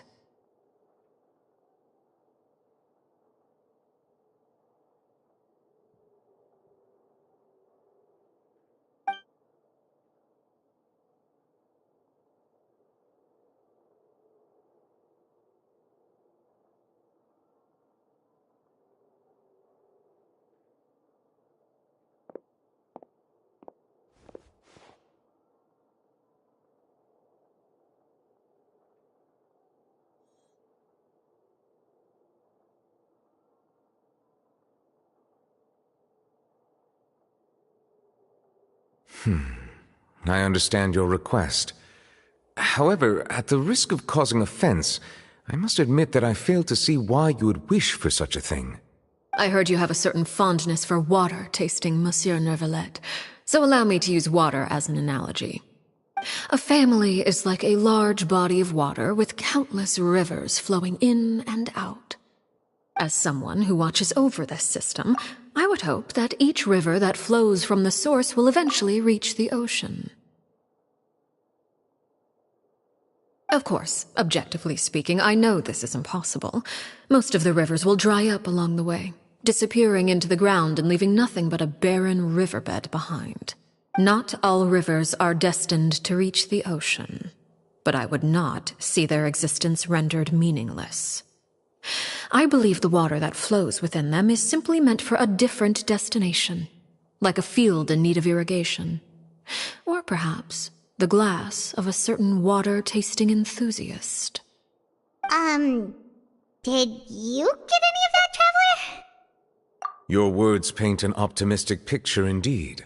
Allow me to remind you, however, few among us are willing to sip from a glass filled with tainted water. It may have been tainted at one point in time, but not to worry. I'll make sure it's strained of all impurities and returned to its cleanest form. I seem to recall there being a transactional aspect to your proposal. Perhaps you could expound on that? If you accept my proposal, Monsieur Neuvillette, I will gradually withdraw my forces from Fontaine. And, unless absolutely necessary, I will no longer carry out any special missions within Fontaine. I presume I can take your words to mean that, in the future, cases similar to the Tartuffe assassination will cease to cross my desk? Tartuffe? Ah, that thief who embezzled funds from all those charities, you mean? My deepest condolences to his family, but without any evidence, I cannot imagine how the House of the Hearth might have been involved in his passing. Of course, if you accept my proposal, Monsieur Neuvillette, I'm sure certain measures could be taken to reduce the frequency of such troubles.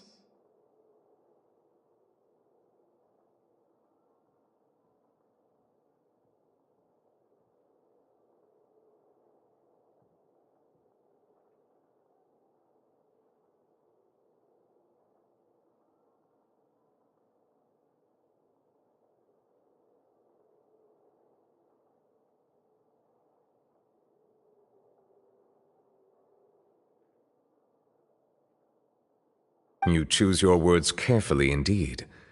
In that case, I am inclined to accept your proposal.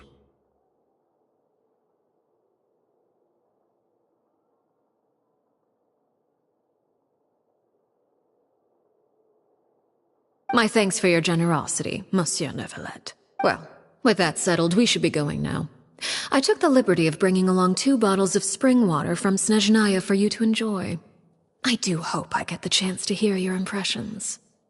Perhaps at our next meeting, yes? Indeed. I trust you would not overlook your commitment in the meantime. All right, Traveler Paimon. Time to go.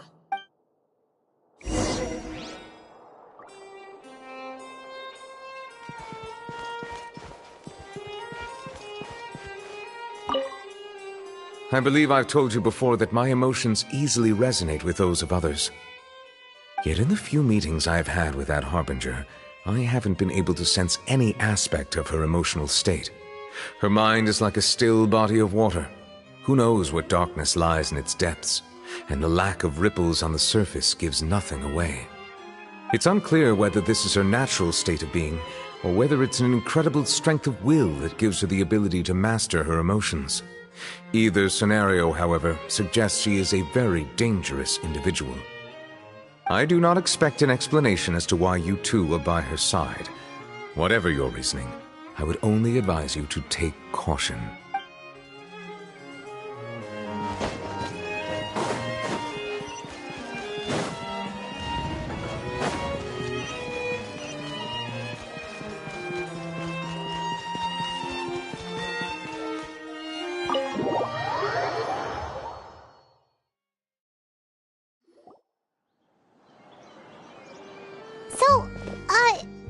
What exactly were you talking about back there? Paimon only heard you mention some rivers, a large body of water, and then some kind of irrigation scheme. You really want to know? I would imagine there might be more pressing concerns at the moment. Winnie, Paimon really hopes everything's going okay.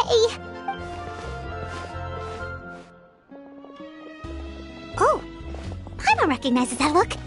You've got your thinking cap on, don't you, Traveler?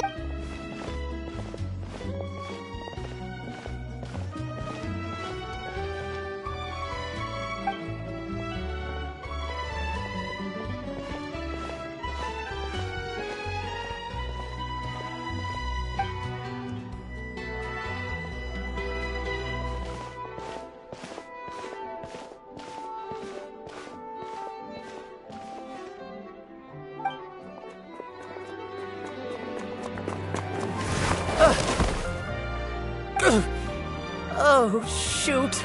Are you alright? Oh, jeez. I'm so sorry.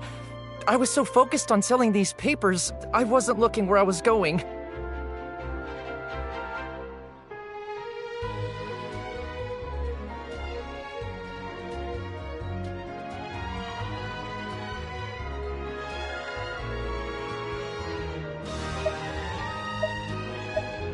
Well, let me make it up to you at least. Here, take this paper. On the house.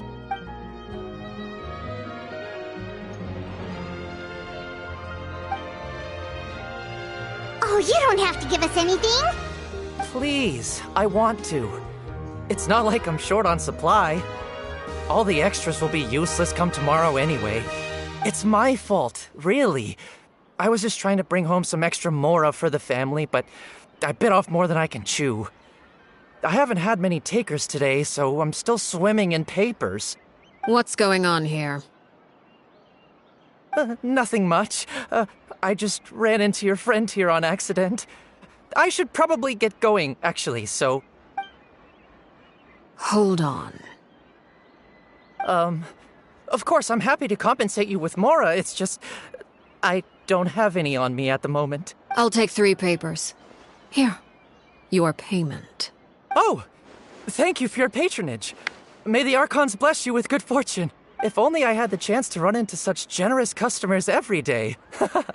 I should probably just take on a smaller inventory, though, right? I'm getting married soon, so sometimes it's hard to not get ahead of myself. Anyway, I should head out. Well, now that my affairs are settled, we should take the boat back to Poisson. We've even acquired some light reading to enjoy along the way. Actually, why don't we stick around for a little longer? Paimon just realized how hungry she is. She can't head back to Poisson on an empty stomach.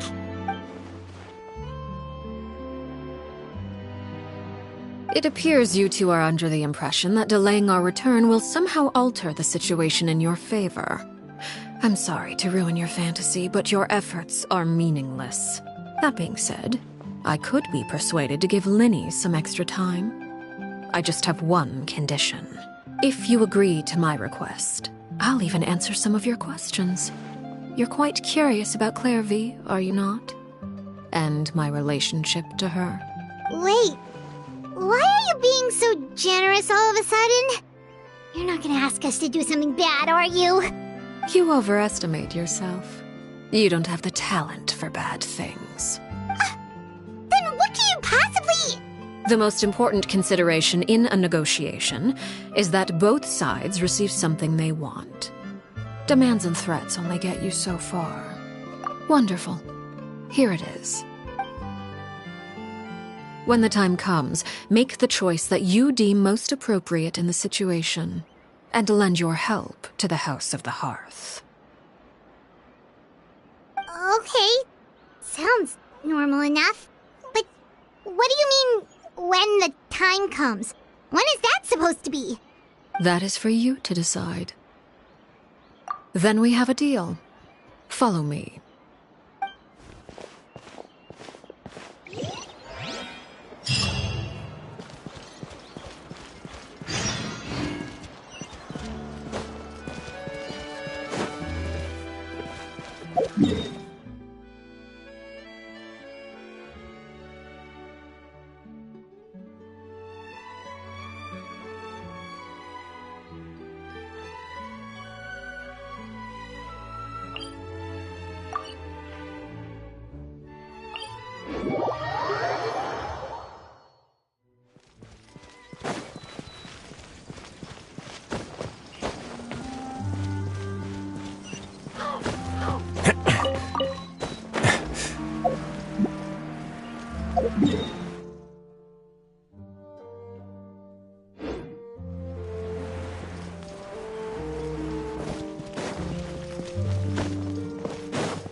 How tiresome.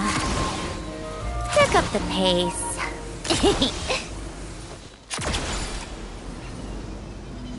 Pick up the pace. Take a break.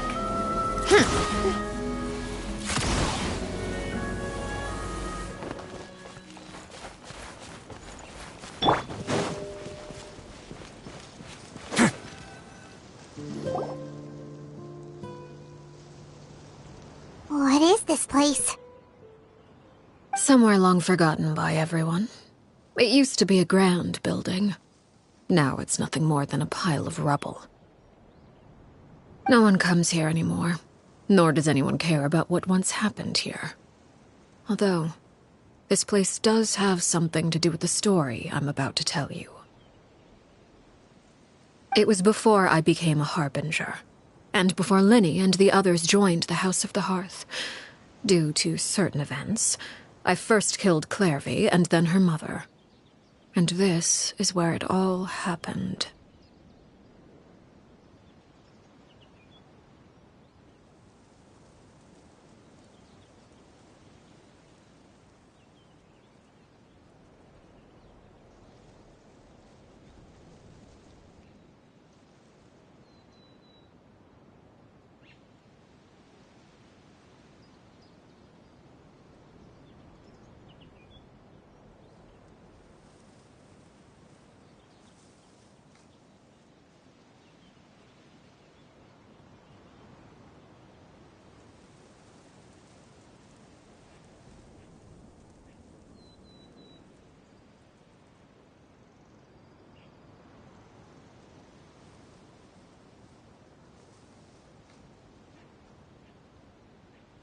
You were the one that killed Clairvy?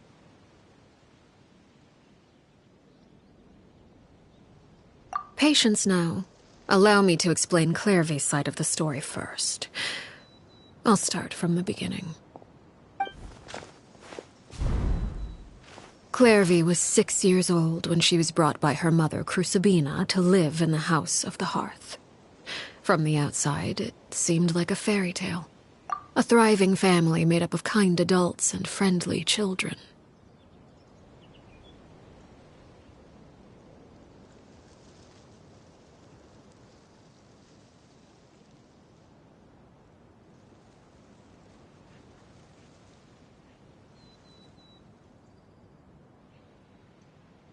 Crucibina was the knave at that time, and the House of the Hearth was under her control. She was Clairvy's mother by blood, but she was also the mother to all the children in the house.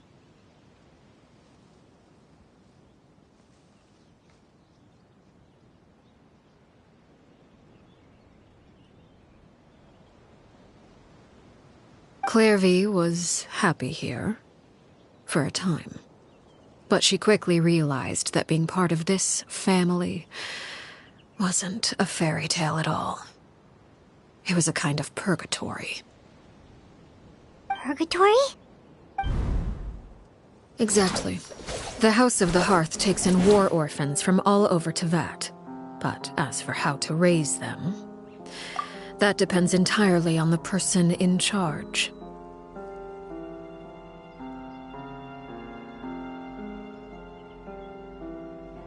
Crucibina came up with a novel idea.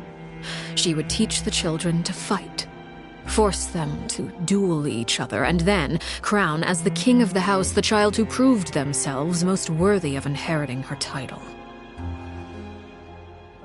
It's difficult to estimate the number of children who died or were maimed in the process.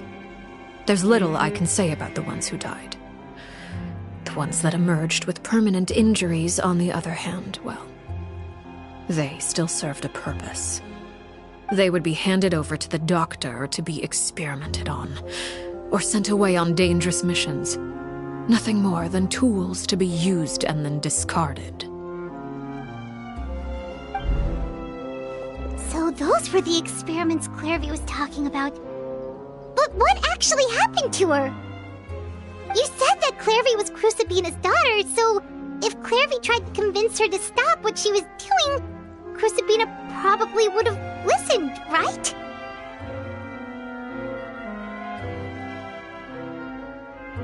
Despite being Clairvy's mother, Crucibina cared little for her daughter. She forced Clairvy to join the House of the Hearth only as a means to demonstrate her own impartiality as a mother, to prove that she treated all her children equally. Clairvy did try to convince her mother to change her ways, but it was to no avail. After her efforts failed, the only other option was to rise up and try to fight back. Unfortunately, the other children had already been thoroughly indoctrinated into the illusion of happiness Crucibina had created. Of course, there was one exception. Someone Clairvy's age, who knew the truth about the House of the Hearth. Her name was Peruware.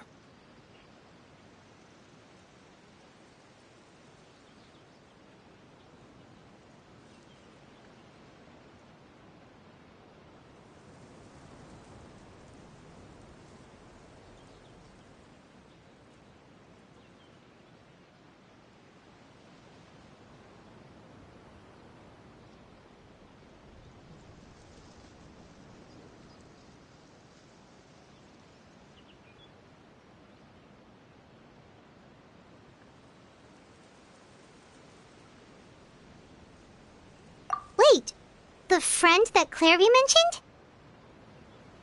Friend, huh? I suppose we can call her that for now. Clairvy was a cheerful and passionate person with a tenacious spirit. Peruware, on the other hand, was rather cold-blooded.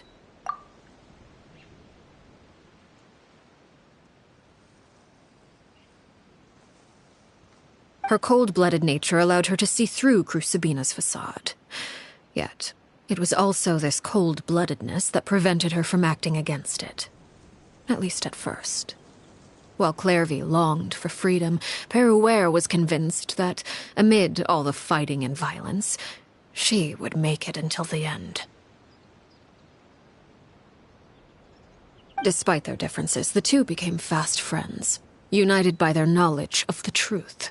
Clairvy told Peruware that she hoped to create a real family, where no one would be killed or sacrificed. There may have been a certain naivete to her ideas, but Clairvy proved her determination many times over. She tried countless times to run away, ask for help, or expose the truth. But her efforts only earned her beating after beating. The only thing that kept her going was her strength of will.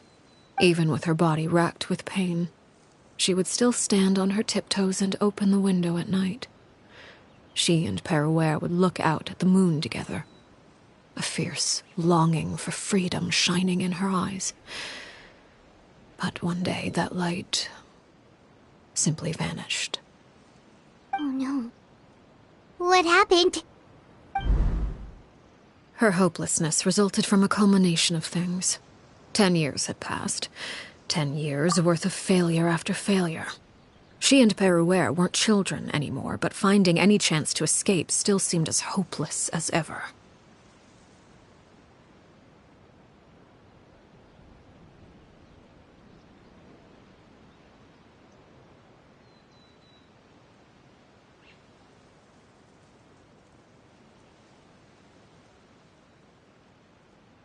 It was during this time that Peruware suggested a new plan.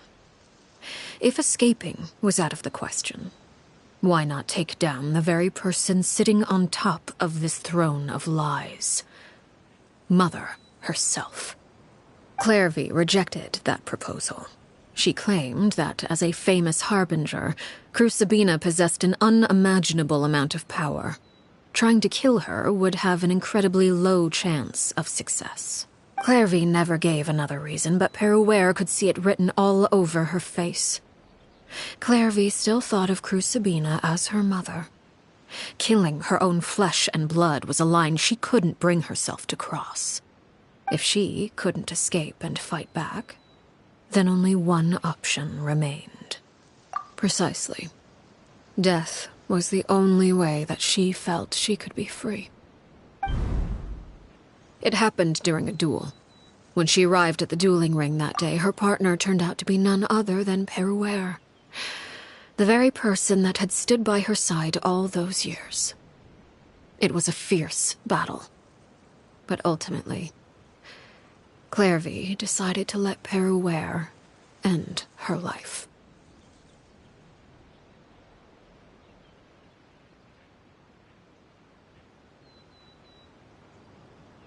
From that moment on, Peruware's journey was one written in flames.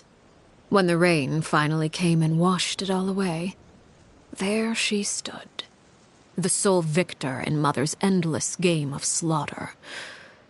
A trail of corpses strewn across her path to success.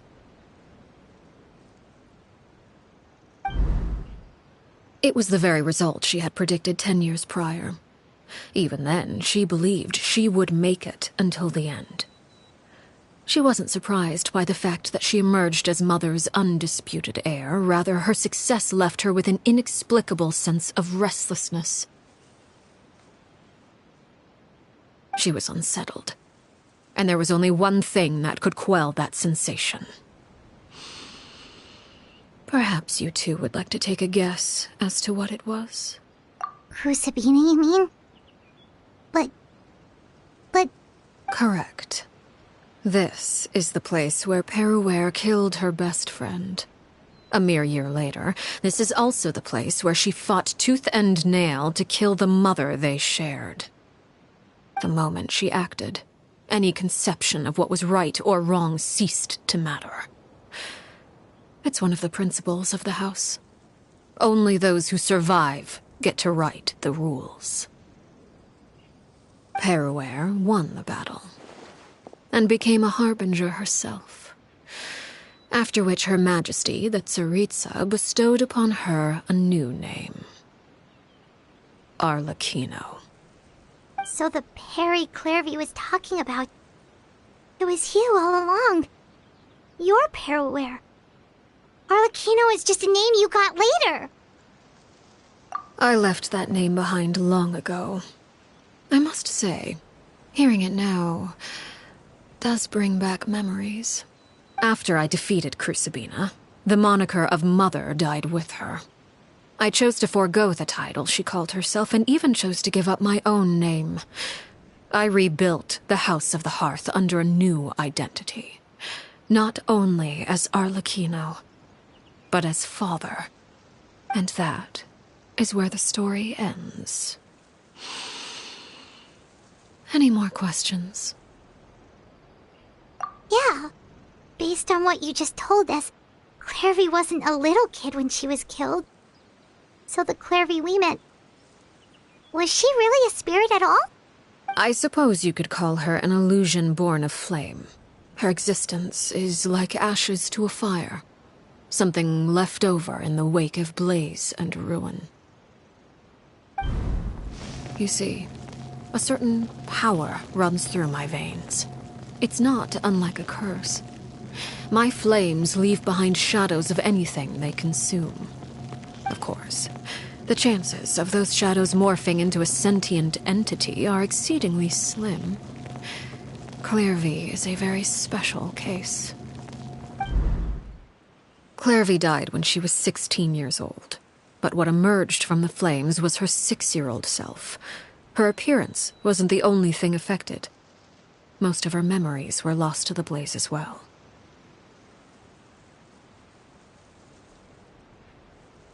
Memory is a mysterious thing indeed. Losing a portion of your memories will alter your sense of self. Lose 10 years' worth, however, and it would be like living in the past.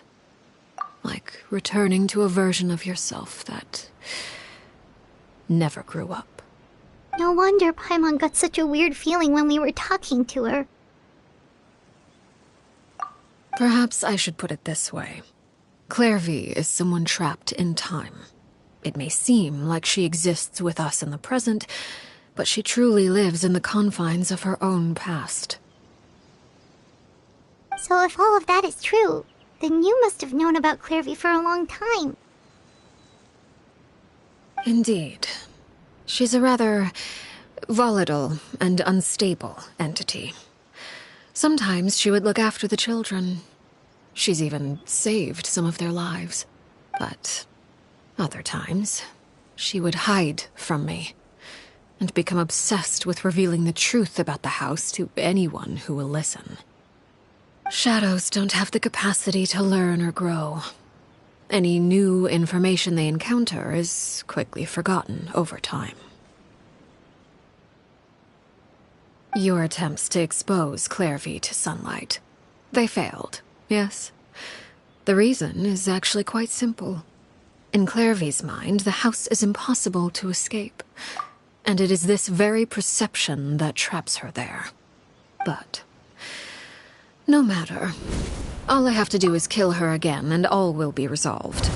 I don't anticipate so much as a single speck of ash will be left behind this time. Wait! Paimon can understand why you might want her gone, but isn't there another way? So what if she's trapped in her 6-year-old self? She's still your friend! At least talk to her first! It's too late for that. She broke the rules, and now she must be punished. That goes for Filial and Nentoy as well. She's had quite the effect on them. I hope you understand. The difference between Crucibina and myself lies in our formulation of the rules, not our policy for enforcing them. Upholding the rules without question is a trait we both share, because that is how a household should be run.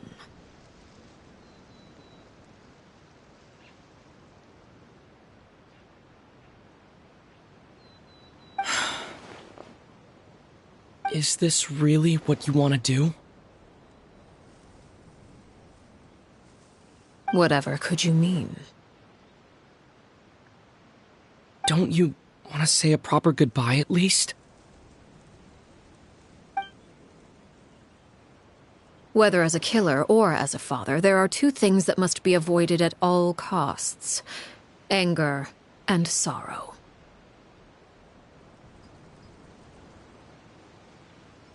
Anger makes you impulsive.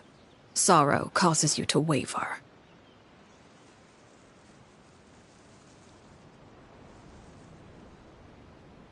Well, it appears it's about time to proceed.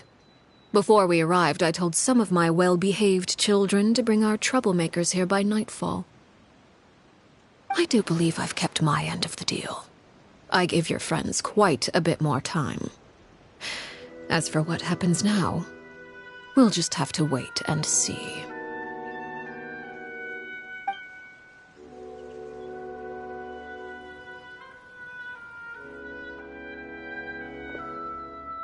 Here they are, Father.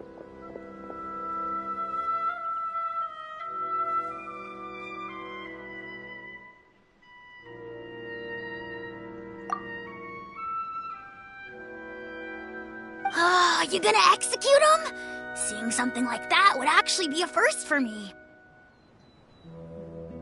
Lenny! I'm sorry. I heard about how you helped buy us more time.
I still failed.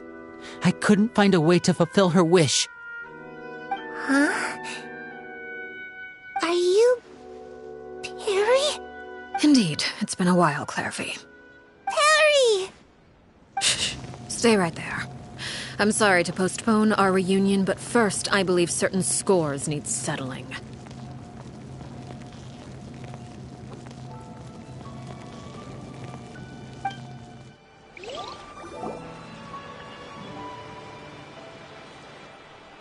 Father, let me explain. Out of my way. Father!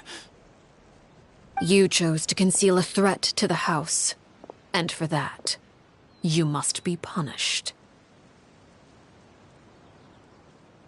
Overall, however, I suppose your wrongdoing is hardly the most egregious of the bunch, so I'll deal with your punishments later. As for right now, the more pressing concerns are the traitors among us.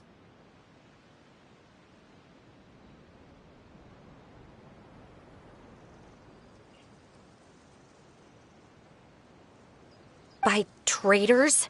Do you mean us?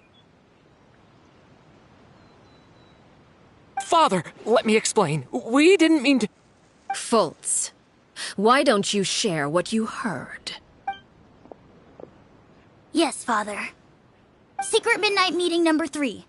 Participants, Filial, Nantoy, Sato, Toddy. Nantoy clearly said, if only Father wasn't the one who took us in. Sato added, I'm sick of this life. I just want to live as a normal person. Filial was the worst of them all. She called us crazies and said a bunch of mean things about Father. I did not! You're lying!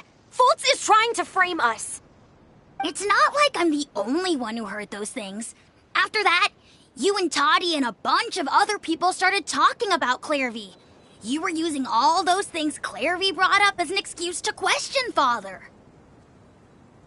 We're birds locked in a cage. The only way out is to destroy it. That's what you said, wasn't it?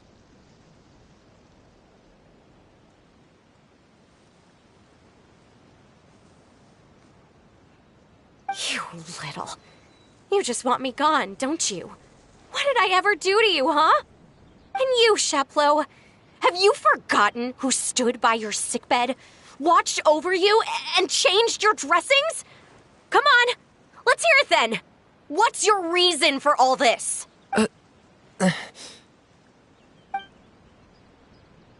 You're wrong, Filial. We don't want you to die. You're our family.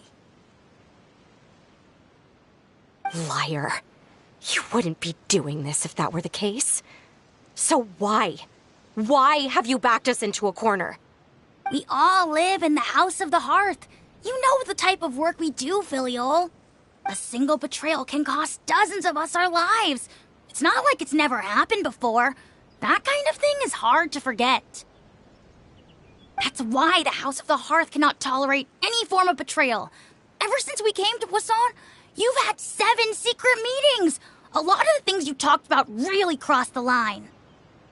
You've been spying on us for half a month? Wait a second. Now that I think about it, the move to Poisson was just a way to make it easier to spy on us, wasn't it? Because we were all in one place. You've had this planned all along. Filial, Nantoy, I'm sorry. I owe you both my life.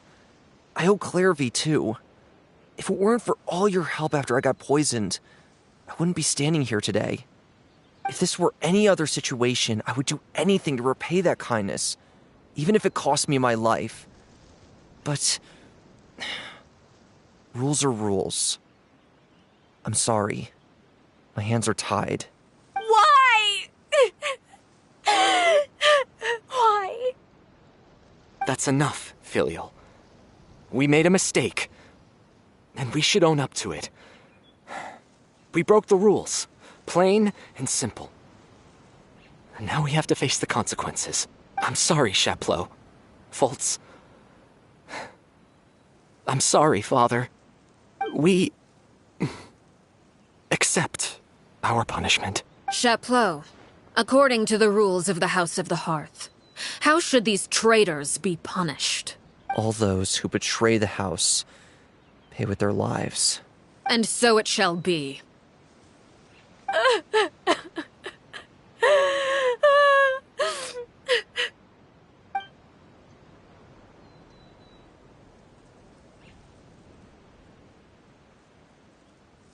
Father, please wait! Something you want to say, Linny? Please reconsider, Father. What Filial and the others did, does it really count as betrayal? We all come from broken families. From the very first day we joined the House of the Hearth, we wanted nothing more than to make it a real home. But the truth is, none of us know what a real home should look like. I'm not saying I have all the answers. All I know is this. Killing Filial and the others may uphold the rules, but doing so will only bring us further away from being a real family than we've ever been. So please, Father, please reconsider. I agree with Linny. Father, please. Linny, you...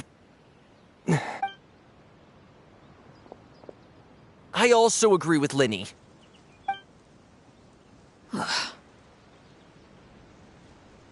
An order once given cannot be rescinded. However, given the extent of your determination, I suppose we shall have to go about this a different way. Draw your weapons and face me. Our weapons? Father, are you referring to a duel? Precisely. The rules of the house will not be altered. Traitors must be punished. However, resolving disputes with a duel is also one of our rules, one that also applies to me. Demonstrate a sufficient showing of strength, and I shall offer a concession. Wait. Beat Father in a duel? Impossible. Father is way too strong, even for Linny.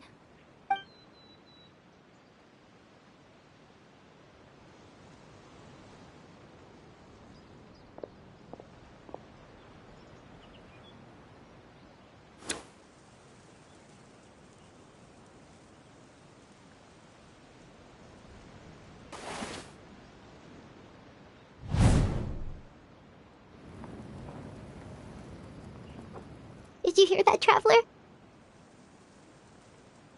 Lenny and the others have to duel the knave. What should we do? Can they really win something like that? If they lose, those people from the house are really gonna be executed. Hey, are you listening?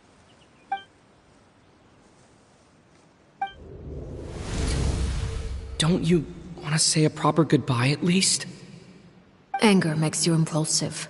Sorrow causes you to waver.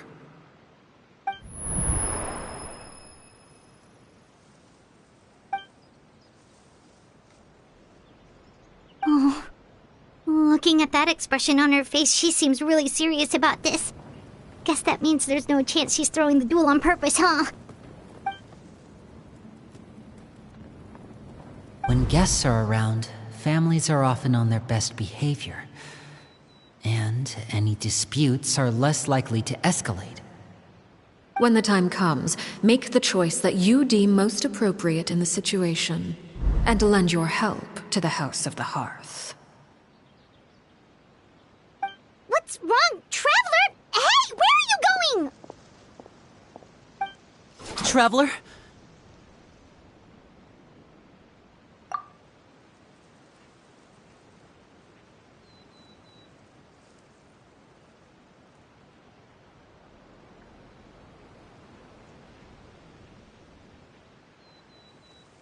You're asking to join the duel against the knave? I'll allow it. We do have a ready-made dueling ring at our disposal, after all. All I would advise is this. Keep a firm grasp on your weapon, and give it your all. Any less, and you may just lose your life.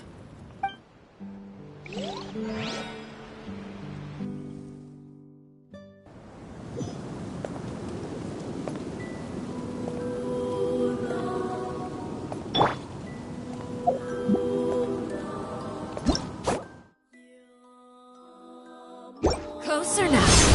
Shake it and stir! Way now. And voila!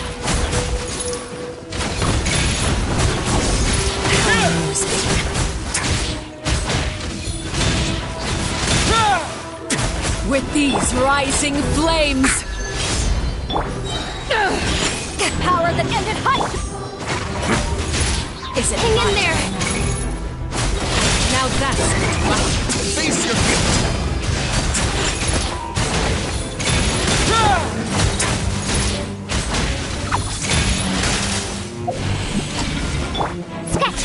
With the fall of darkness, destruction shall rise. have to draw my blade. Then have a taste of courage.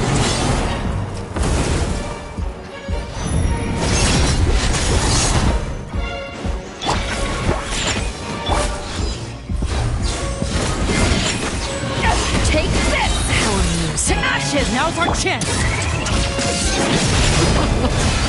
Look at you. Trapped like a bunch of helpless ants. I have no. Who's next? You can bully me! Are you alright? Is it my turn now?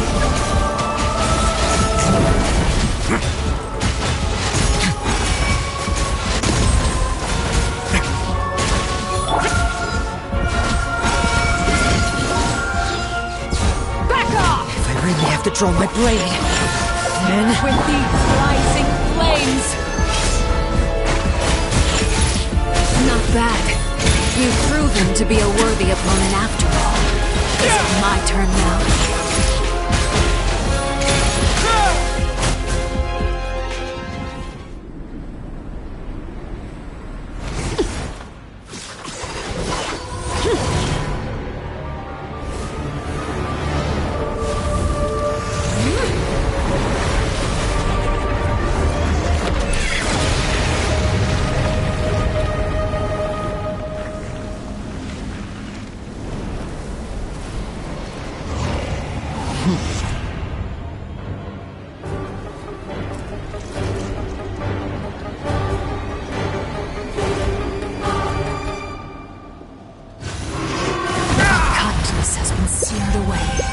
Now's our chance! It's all that remains! Over here!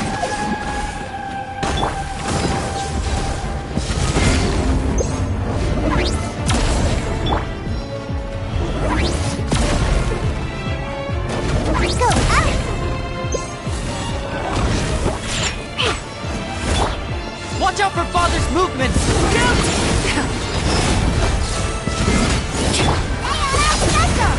To ashes!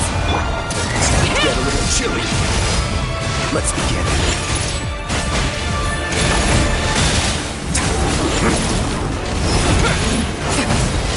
Now's our chance! Over here!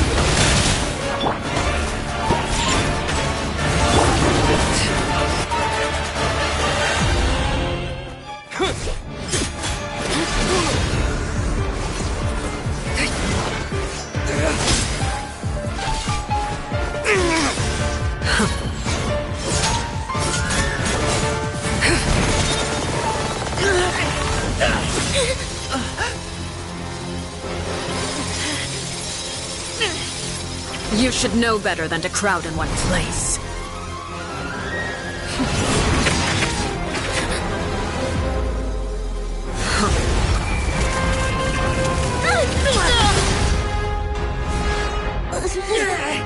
Oh, I know. Now! I'm sorry, Father!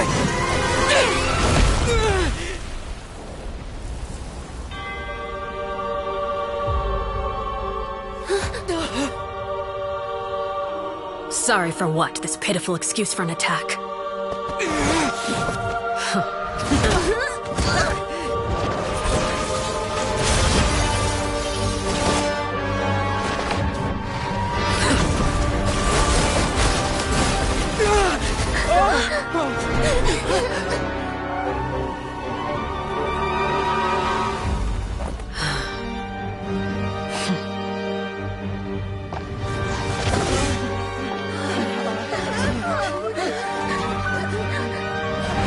Father, no!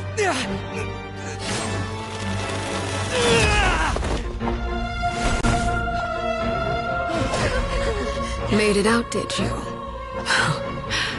You're stronger than I expected.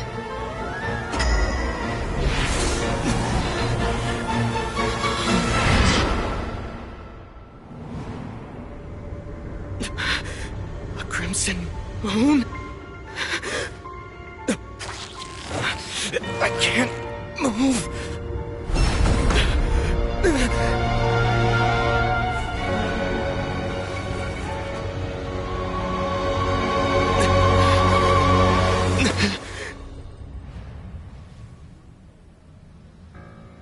Still, not strong enough to beat me.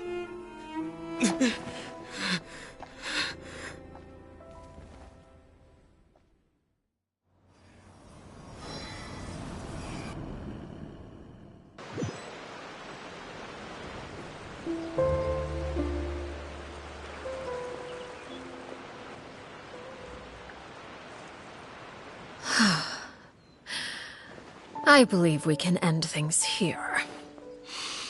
It's not often that we get to enjoy the company of guests, after all. We wouldn't want things to get too out of hand.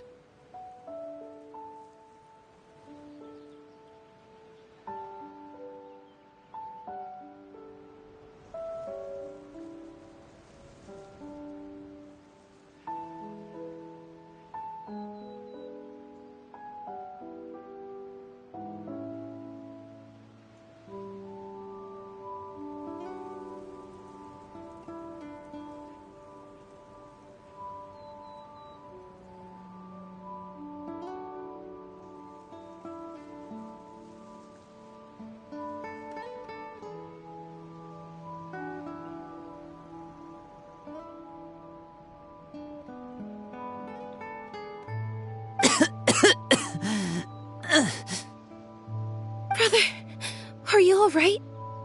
Lenny. Given that I am the victor of this duel, as agreed, the punishment stands. No!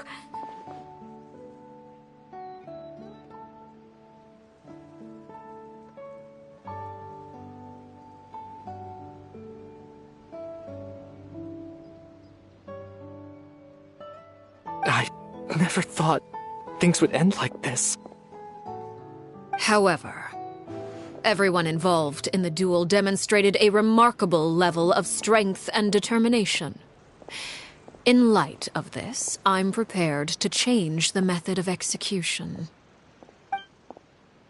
Elwar, the bottled flames I gave you for safekeeping. Do you still have them?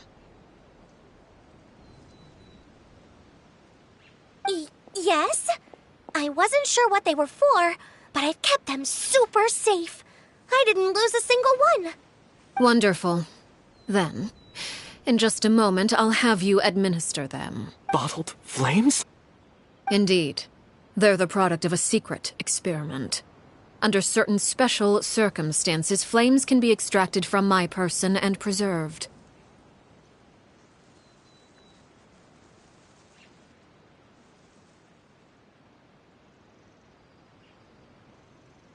Once ingested, searing pain will spread across every inch of your body.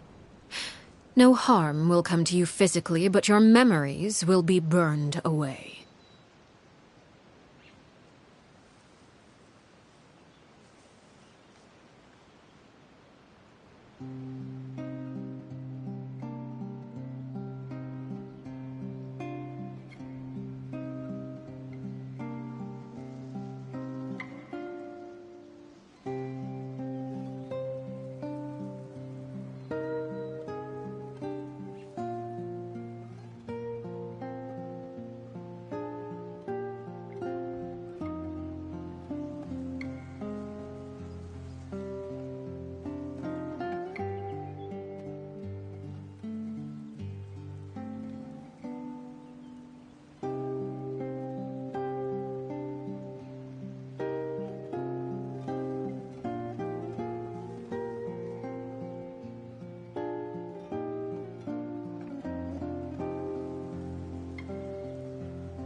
If you can withstand the pain. When you awake, you'll have forgotten everything you know about the House of the Hearth, and will be expelled from the organization.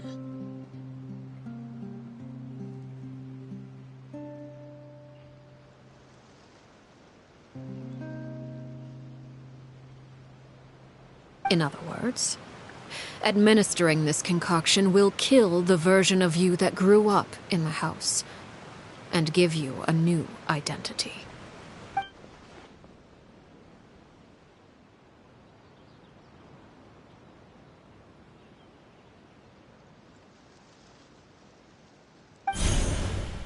Memory is a mysterious thing indeed. Losing a portion of your memories will alter your sense of self.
So, you're just letting us go, Father?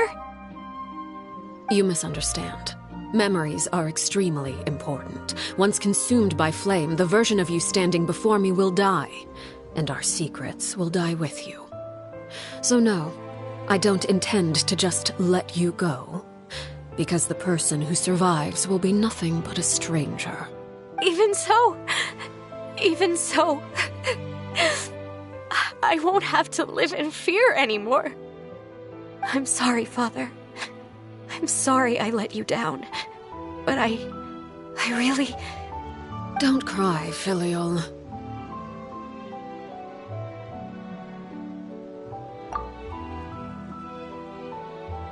You haven't left the house yet, so there are still rules to be followed, yes? Remember what I taught you. Anger makes you impulsive, sorrow causes you to waver.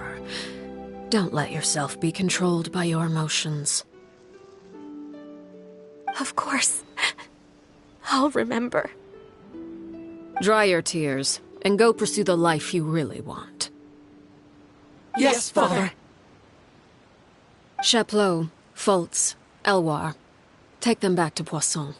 And bring Linny and the others as well. I prepared 3 extra vials of bottled flames. As for whether to take them, the choice is yours. Goodbye, children. The next time we meet, I will no longer be your father. Thank you for all you've done for the house. I hope you have bright futures ahead of you.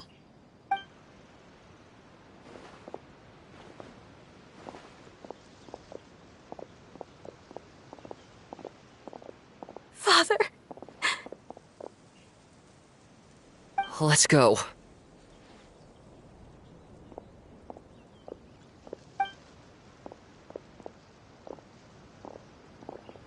Here, grab my arm, Linny. I'll help you walk back. Thank you.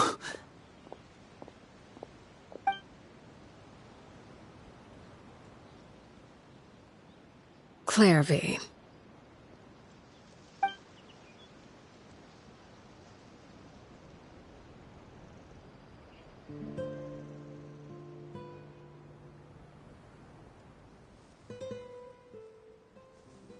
Can we talk now? I've been waiting for a super long time. You really are Perry, aren't you? I haven't seen you in so long. How come you're all grown up?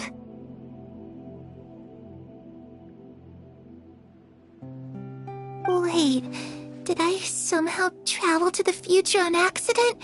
Or am I dreaming? What a long dream. Neither. You died, Clairvy. That's what happened.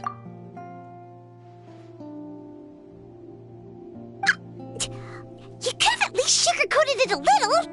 Look, she's not speechless.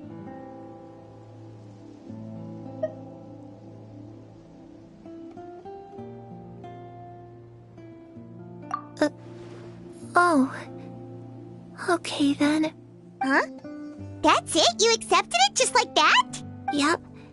If that's what Perry says happened, then I believe her. Perry wouldn't lie to me. Plus, I don't really need to know why I'm like this. I'm more curious about what happens in the future. If you're a harbinger now, Perry, that means Mother is gone, isn't she? Can you tell me about it? I want to know what happened to her. And to me. You never stopped trying to defy fate. At first, no one believed you. You could only vent your frustrations to the moon. In fact, you often sought comfort in the night sky. You wanted to see the aurora, so one night we promised each other we would go to Snezhnaya to see it together. Later on, you tried to run away, but you were brought back each time. Mother spared your life, but it wasn't out of kindness. Instead, she decided to make an example of you by slowly torturing you over time. That way, the other children would know what happens to traitors. Still, you never gave up. Mother hoped that through ruthless duel after ruthless duel, she would be able to crown an ultimate victor among the children she raised. But you called on everyone to unite, to fight to a draw in order to reduce casualties. Your efforts may have only delayed the inevitable, but still. You gave them hope.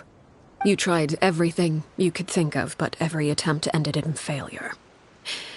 Still, you never turned your sword on Crucibina, and you never turned it on me.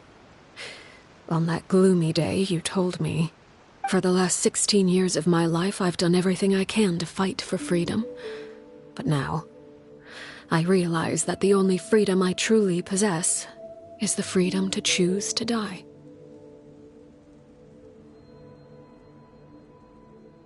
I never imagined I would say something like that.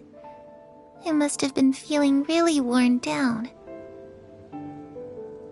But somehow, I still think I understand. According to Mother's plan, only one of us was going to make it until the end. And I always hoped that person would be you. If I could do it all over again, I still don't think I would make a different choice. Even when I first met you, I knew you'd be able to do what I couldn't. Is that so? Even now, I'm not sure I truly understand what kind of freedom you were trying to pursue.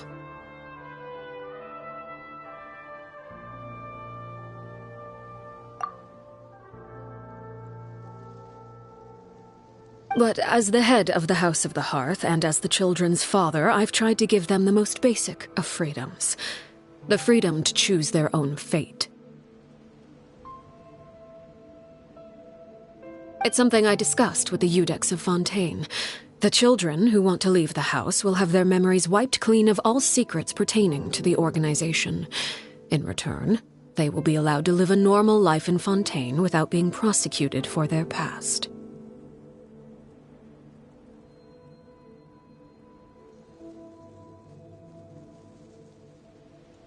Of course, I won't simply hand freedom to them on a silver platter. They have to fight for it and prove themselves worthy of it. Only freedom that is earned has true value. That's more than enough. That's exactly the kind of life I was fighting for. You know, Perry, I think you're a pretty amazing king, and a really great father, too.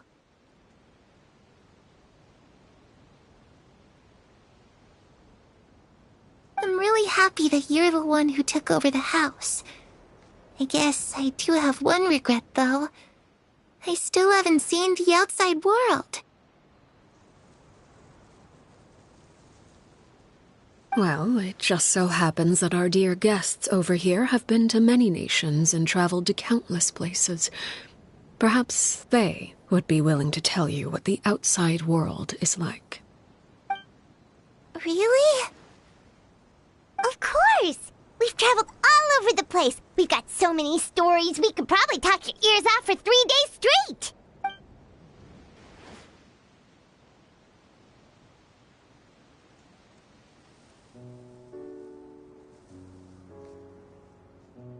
You know, I used to dream of being a bard.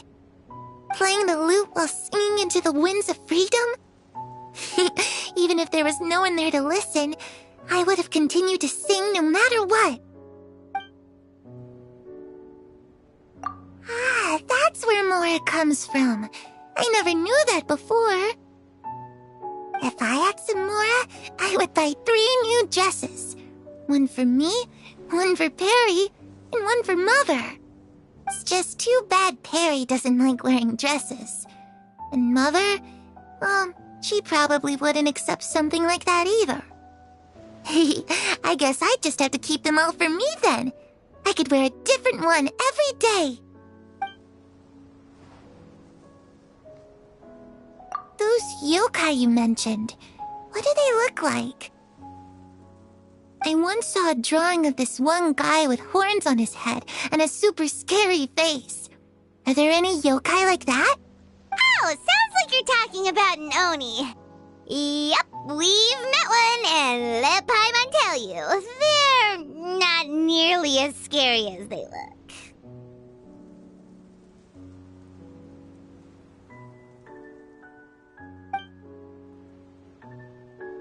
I was always too afraid to skip Mother's fighting lessons.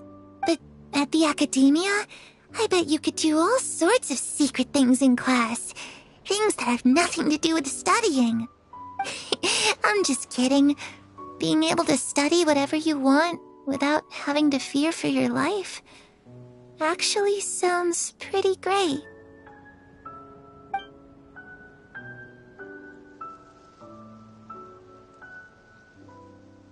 The situation was super dangerous. Lenny and Lynette were accused of committing a crime, and they were going to have to stand trial at the Opera Epicles.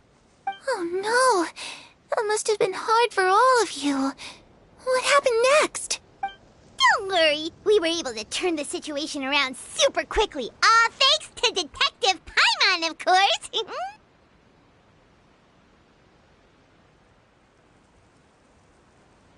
How'd you do that? Come on, tell me. Okay, so it was like this. After the failed magic show, we rushed to the scene and...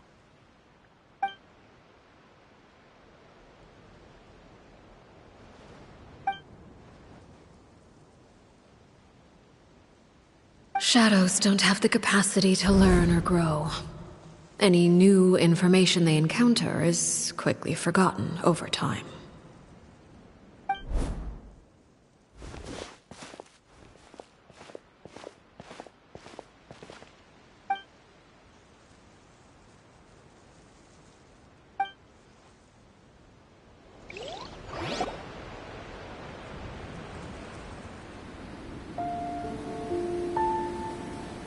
Clairvy, you've worked tirelessly from the shadows to overthrow the House of the Hearth.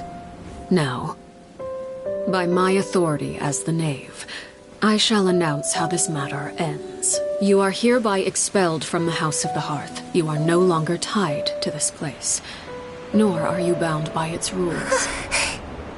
You're saying that I can finally leave? I get to experience the outside world as well?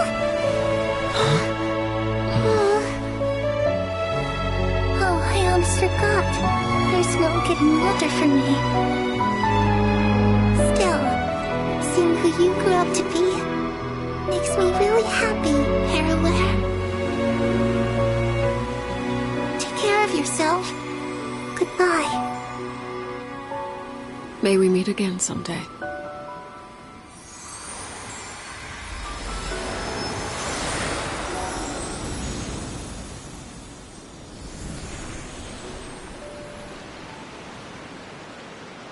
Clairvy.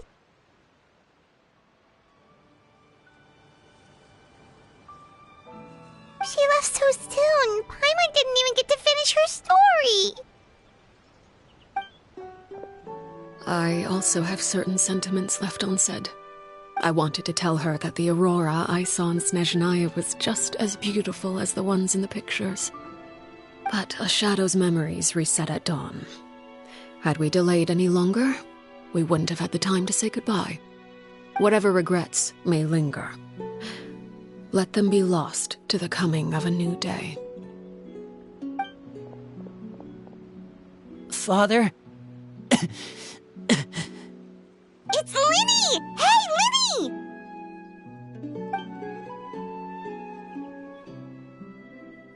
What is he doing back here? Let's go check it out.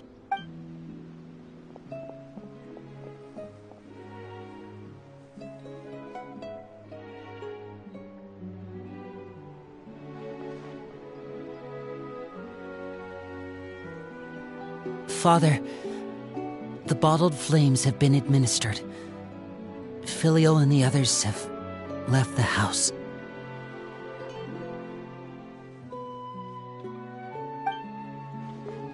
And you? What have you decided?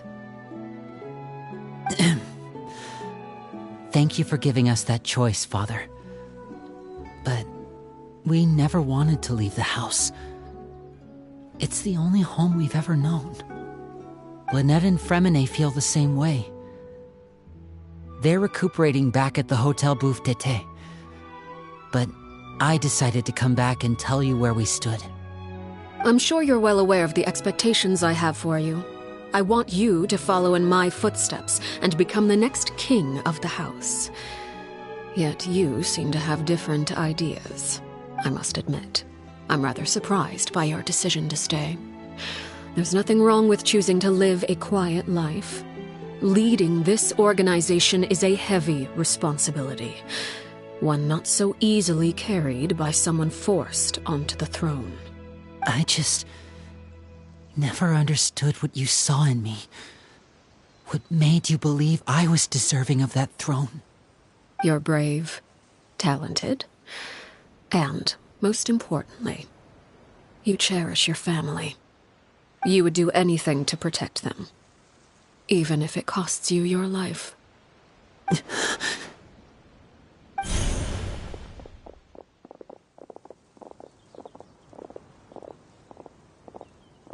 Speaking up back there was so brave of you, Linny. It's all thanks to you that we were able to convince Father to back down. You're a hero, Linny. Hero? Father is the real hero. Had Father gone all out during the duel, there's no way I would have walked away with my life. She must have had it all planned from the beginning, from the very moment she suggested a duel.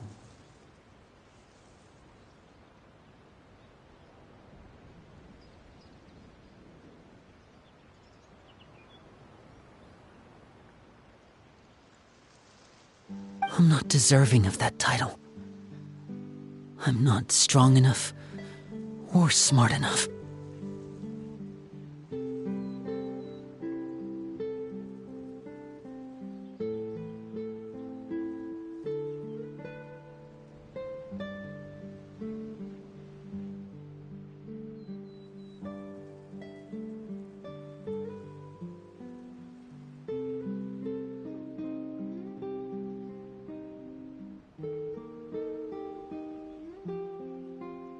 You're wrong. In my opinion, all you need to be deserving of the throne is conviction and the necessary strength to act on it. We may have different ideas of what it means to be a family, but you can hardly be said to lack conviction. What you truly lack is strength. For someone of your talent, though, that's something that will come with time. Even without that strength, you still chose to face me in a duel, even though the odds were stacked against you. That capacity to honor your convictions is what I truly see in you. Father. No one knows what the future holds, what tragedy or triumph may be in store. Being at the head of this organization requires the strength of will to face whatever comes. Caution will only hold you back. If reaching a certain standard were required to go after what you want, I would never have succeeded in killing my predecessor. Back then, there was still a considerable gap between our abilities. Strength may decide the ultimate victor, but those who let a lack of strength dictate their decisions or undermine their convictions will never be worthy of the throne.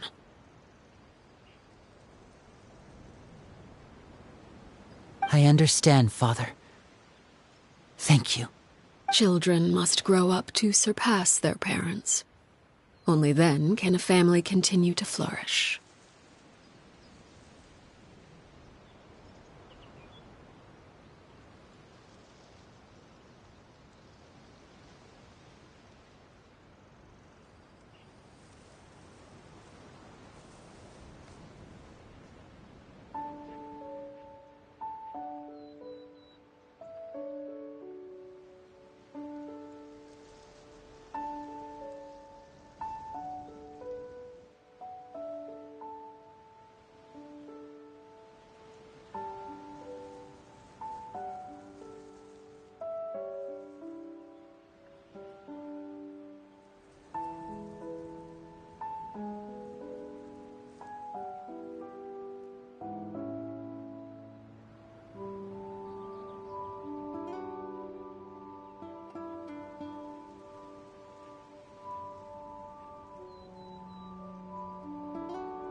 The road ahead is not an easy one, so I'll ask you one last time.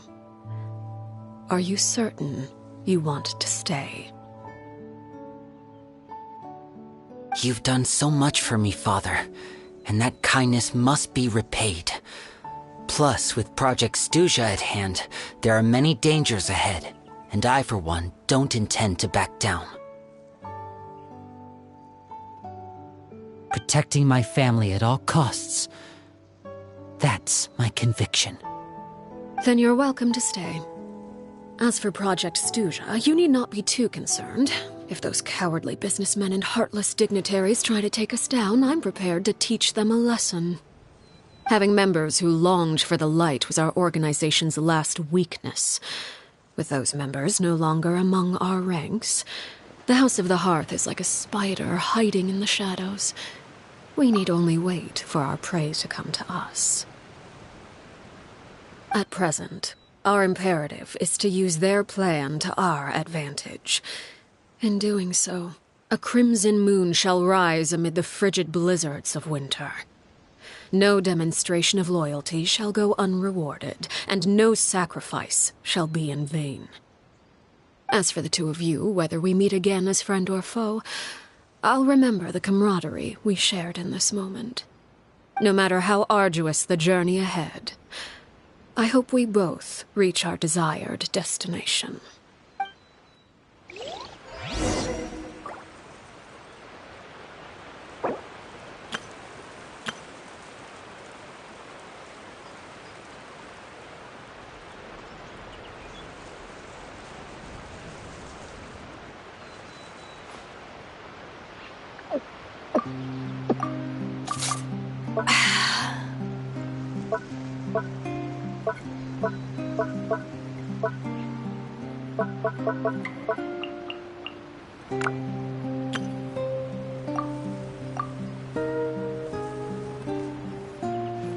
If you ever want to trade tactics, I'm always ready.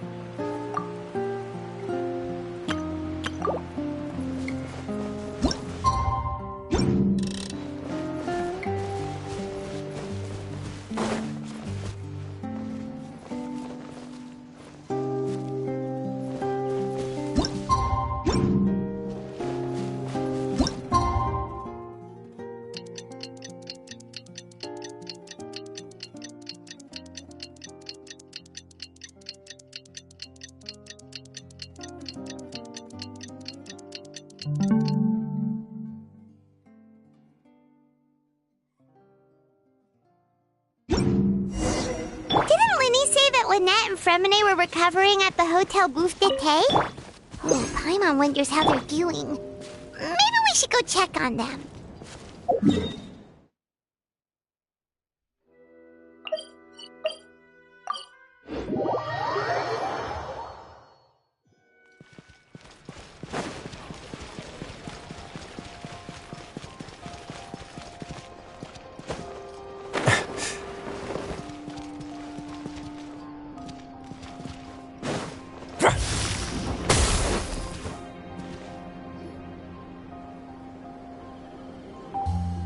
Lynette? Fremine? How are you feeling? Much better. Whew, what a relief! What about you? Are you feeling alright? I knew you'd come out unscathed. Us, on the other hand, well, we've been bedridden for 2 days. I couldn't even turn over. Oh, and I wanted to ask, is Clairvy gone? Linny and the other members have left Poisson and returned to the House of the Hearth. According to him, there haven't been any more sightings of a spirit roaming the house. I see. I'm glad. Father came to check up on us 2 days ago and told us about what happened with Crusabina and Clairvy. Actually, I've met Crusabina before.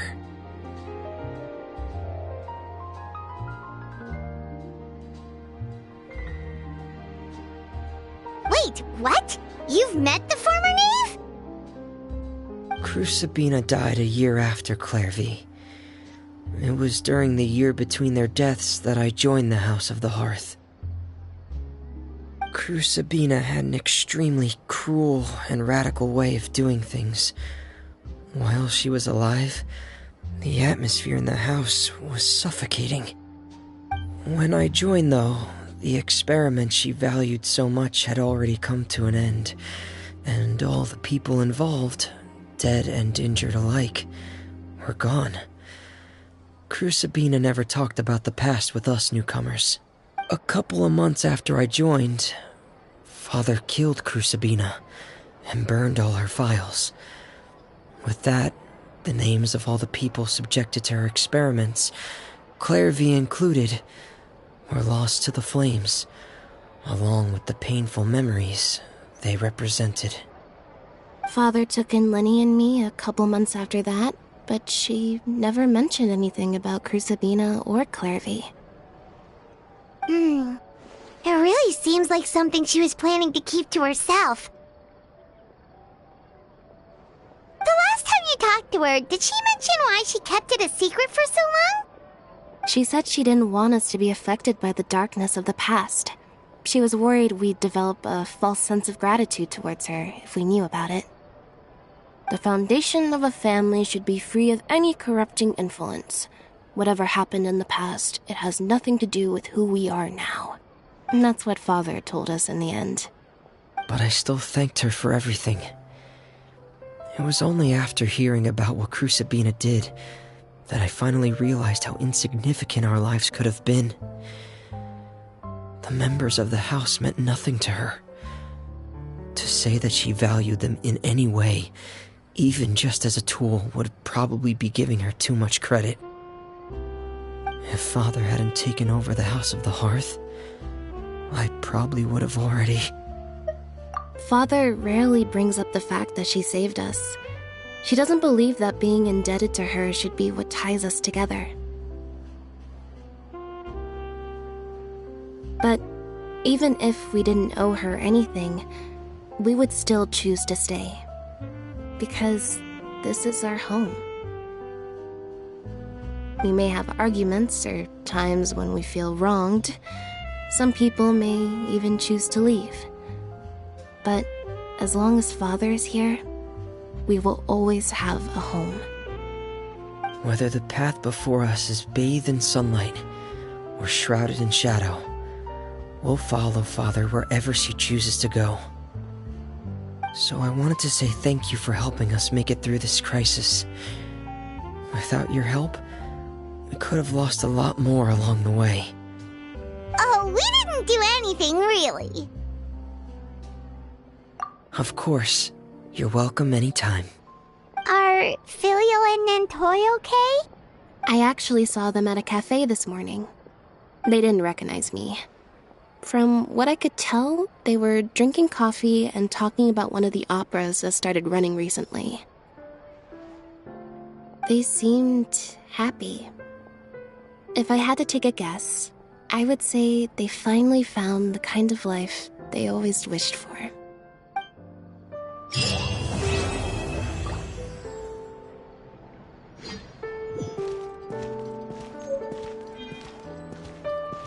Fresh fruit, sweeter than syrup.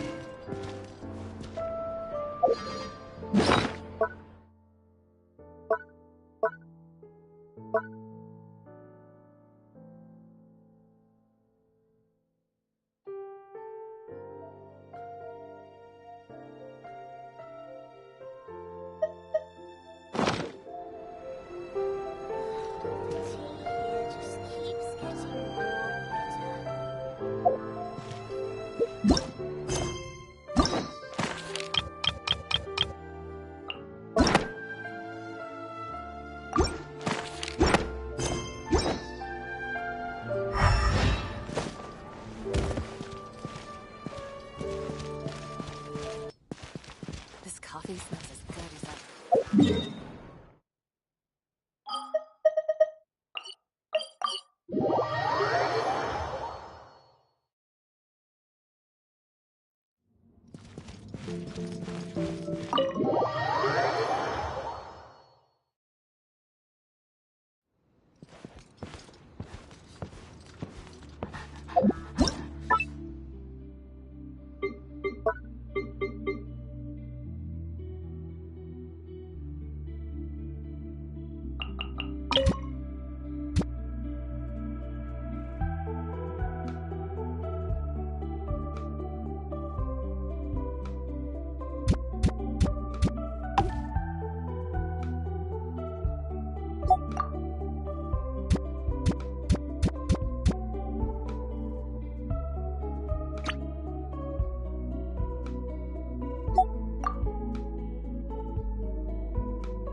Way now.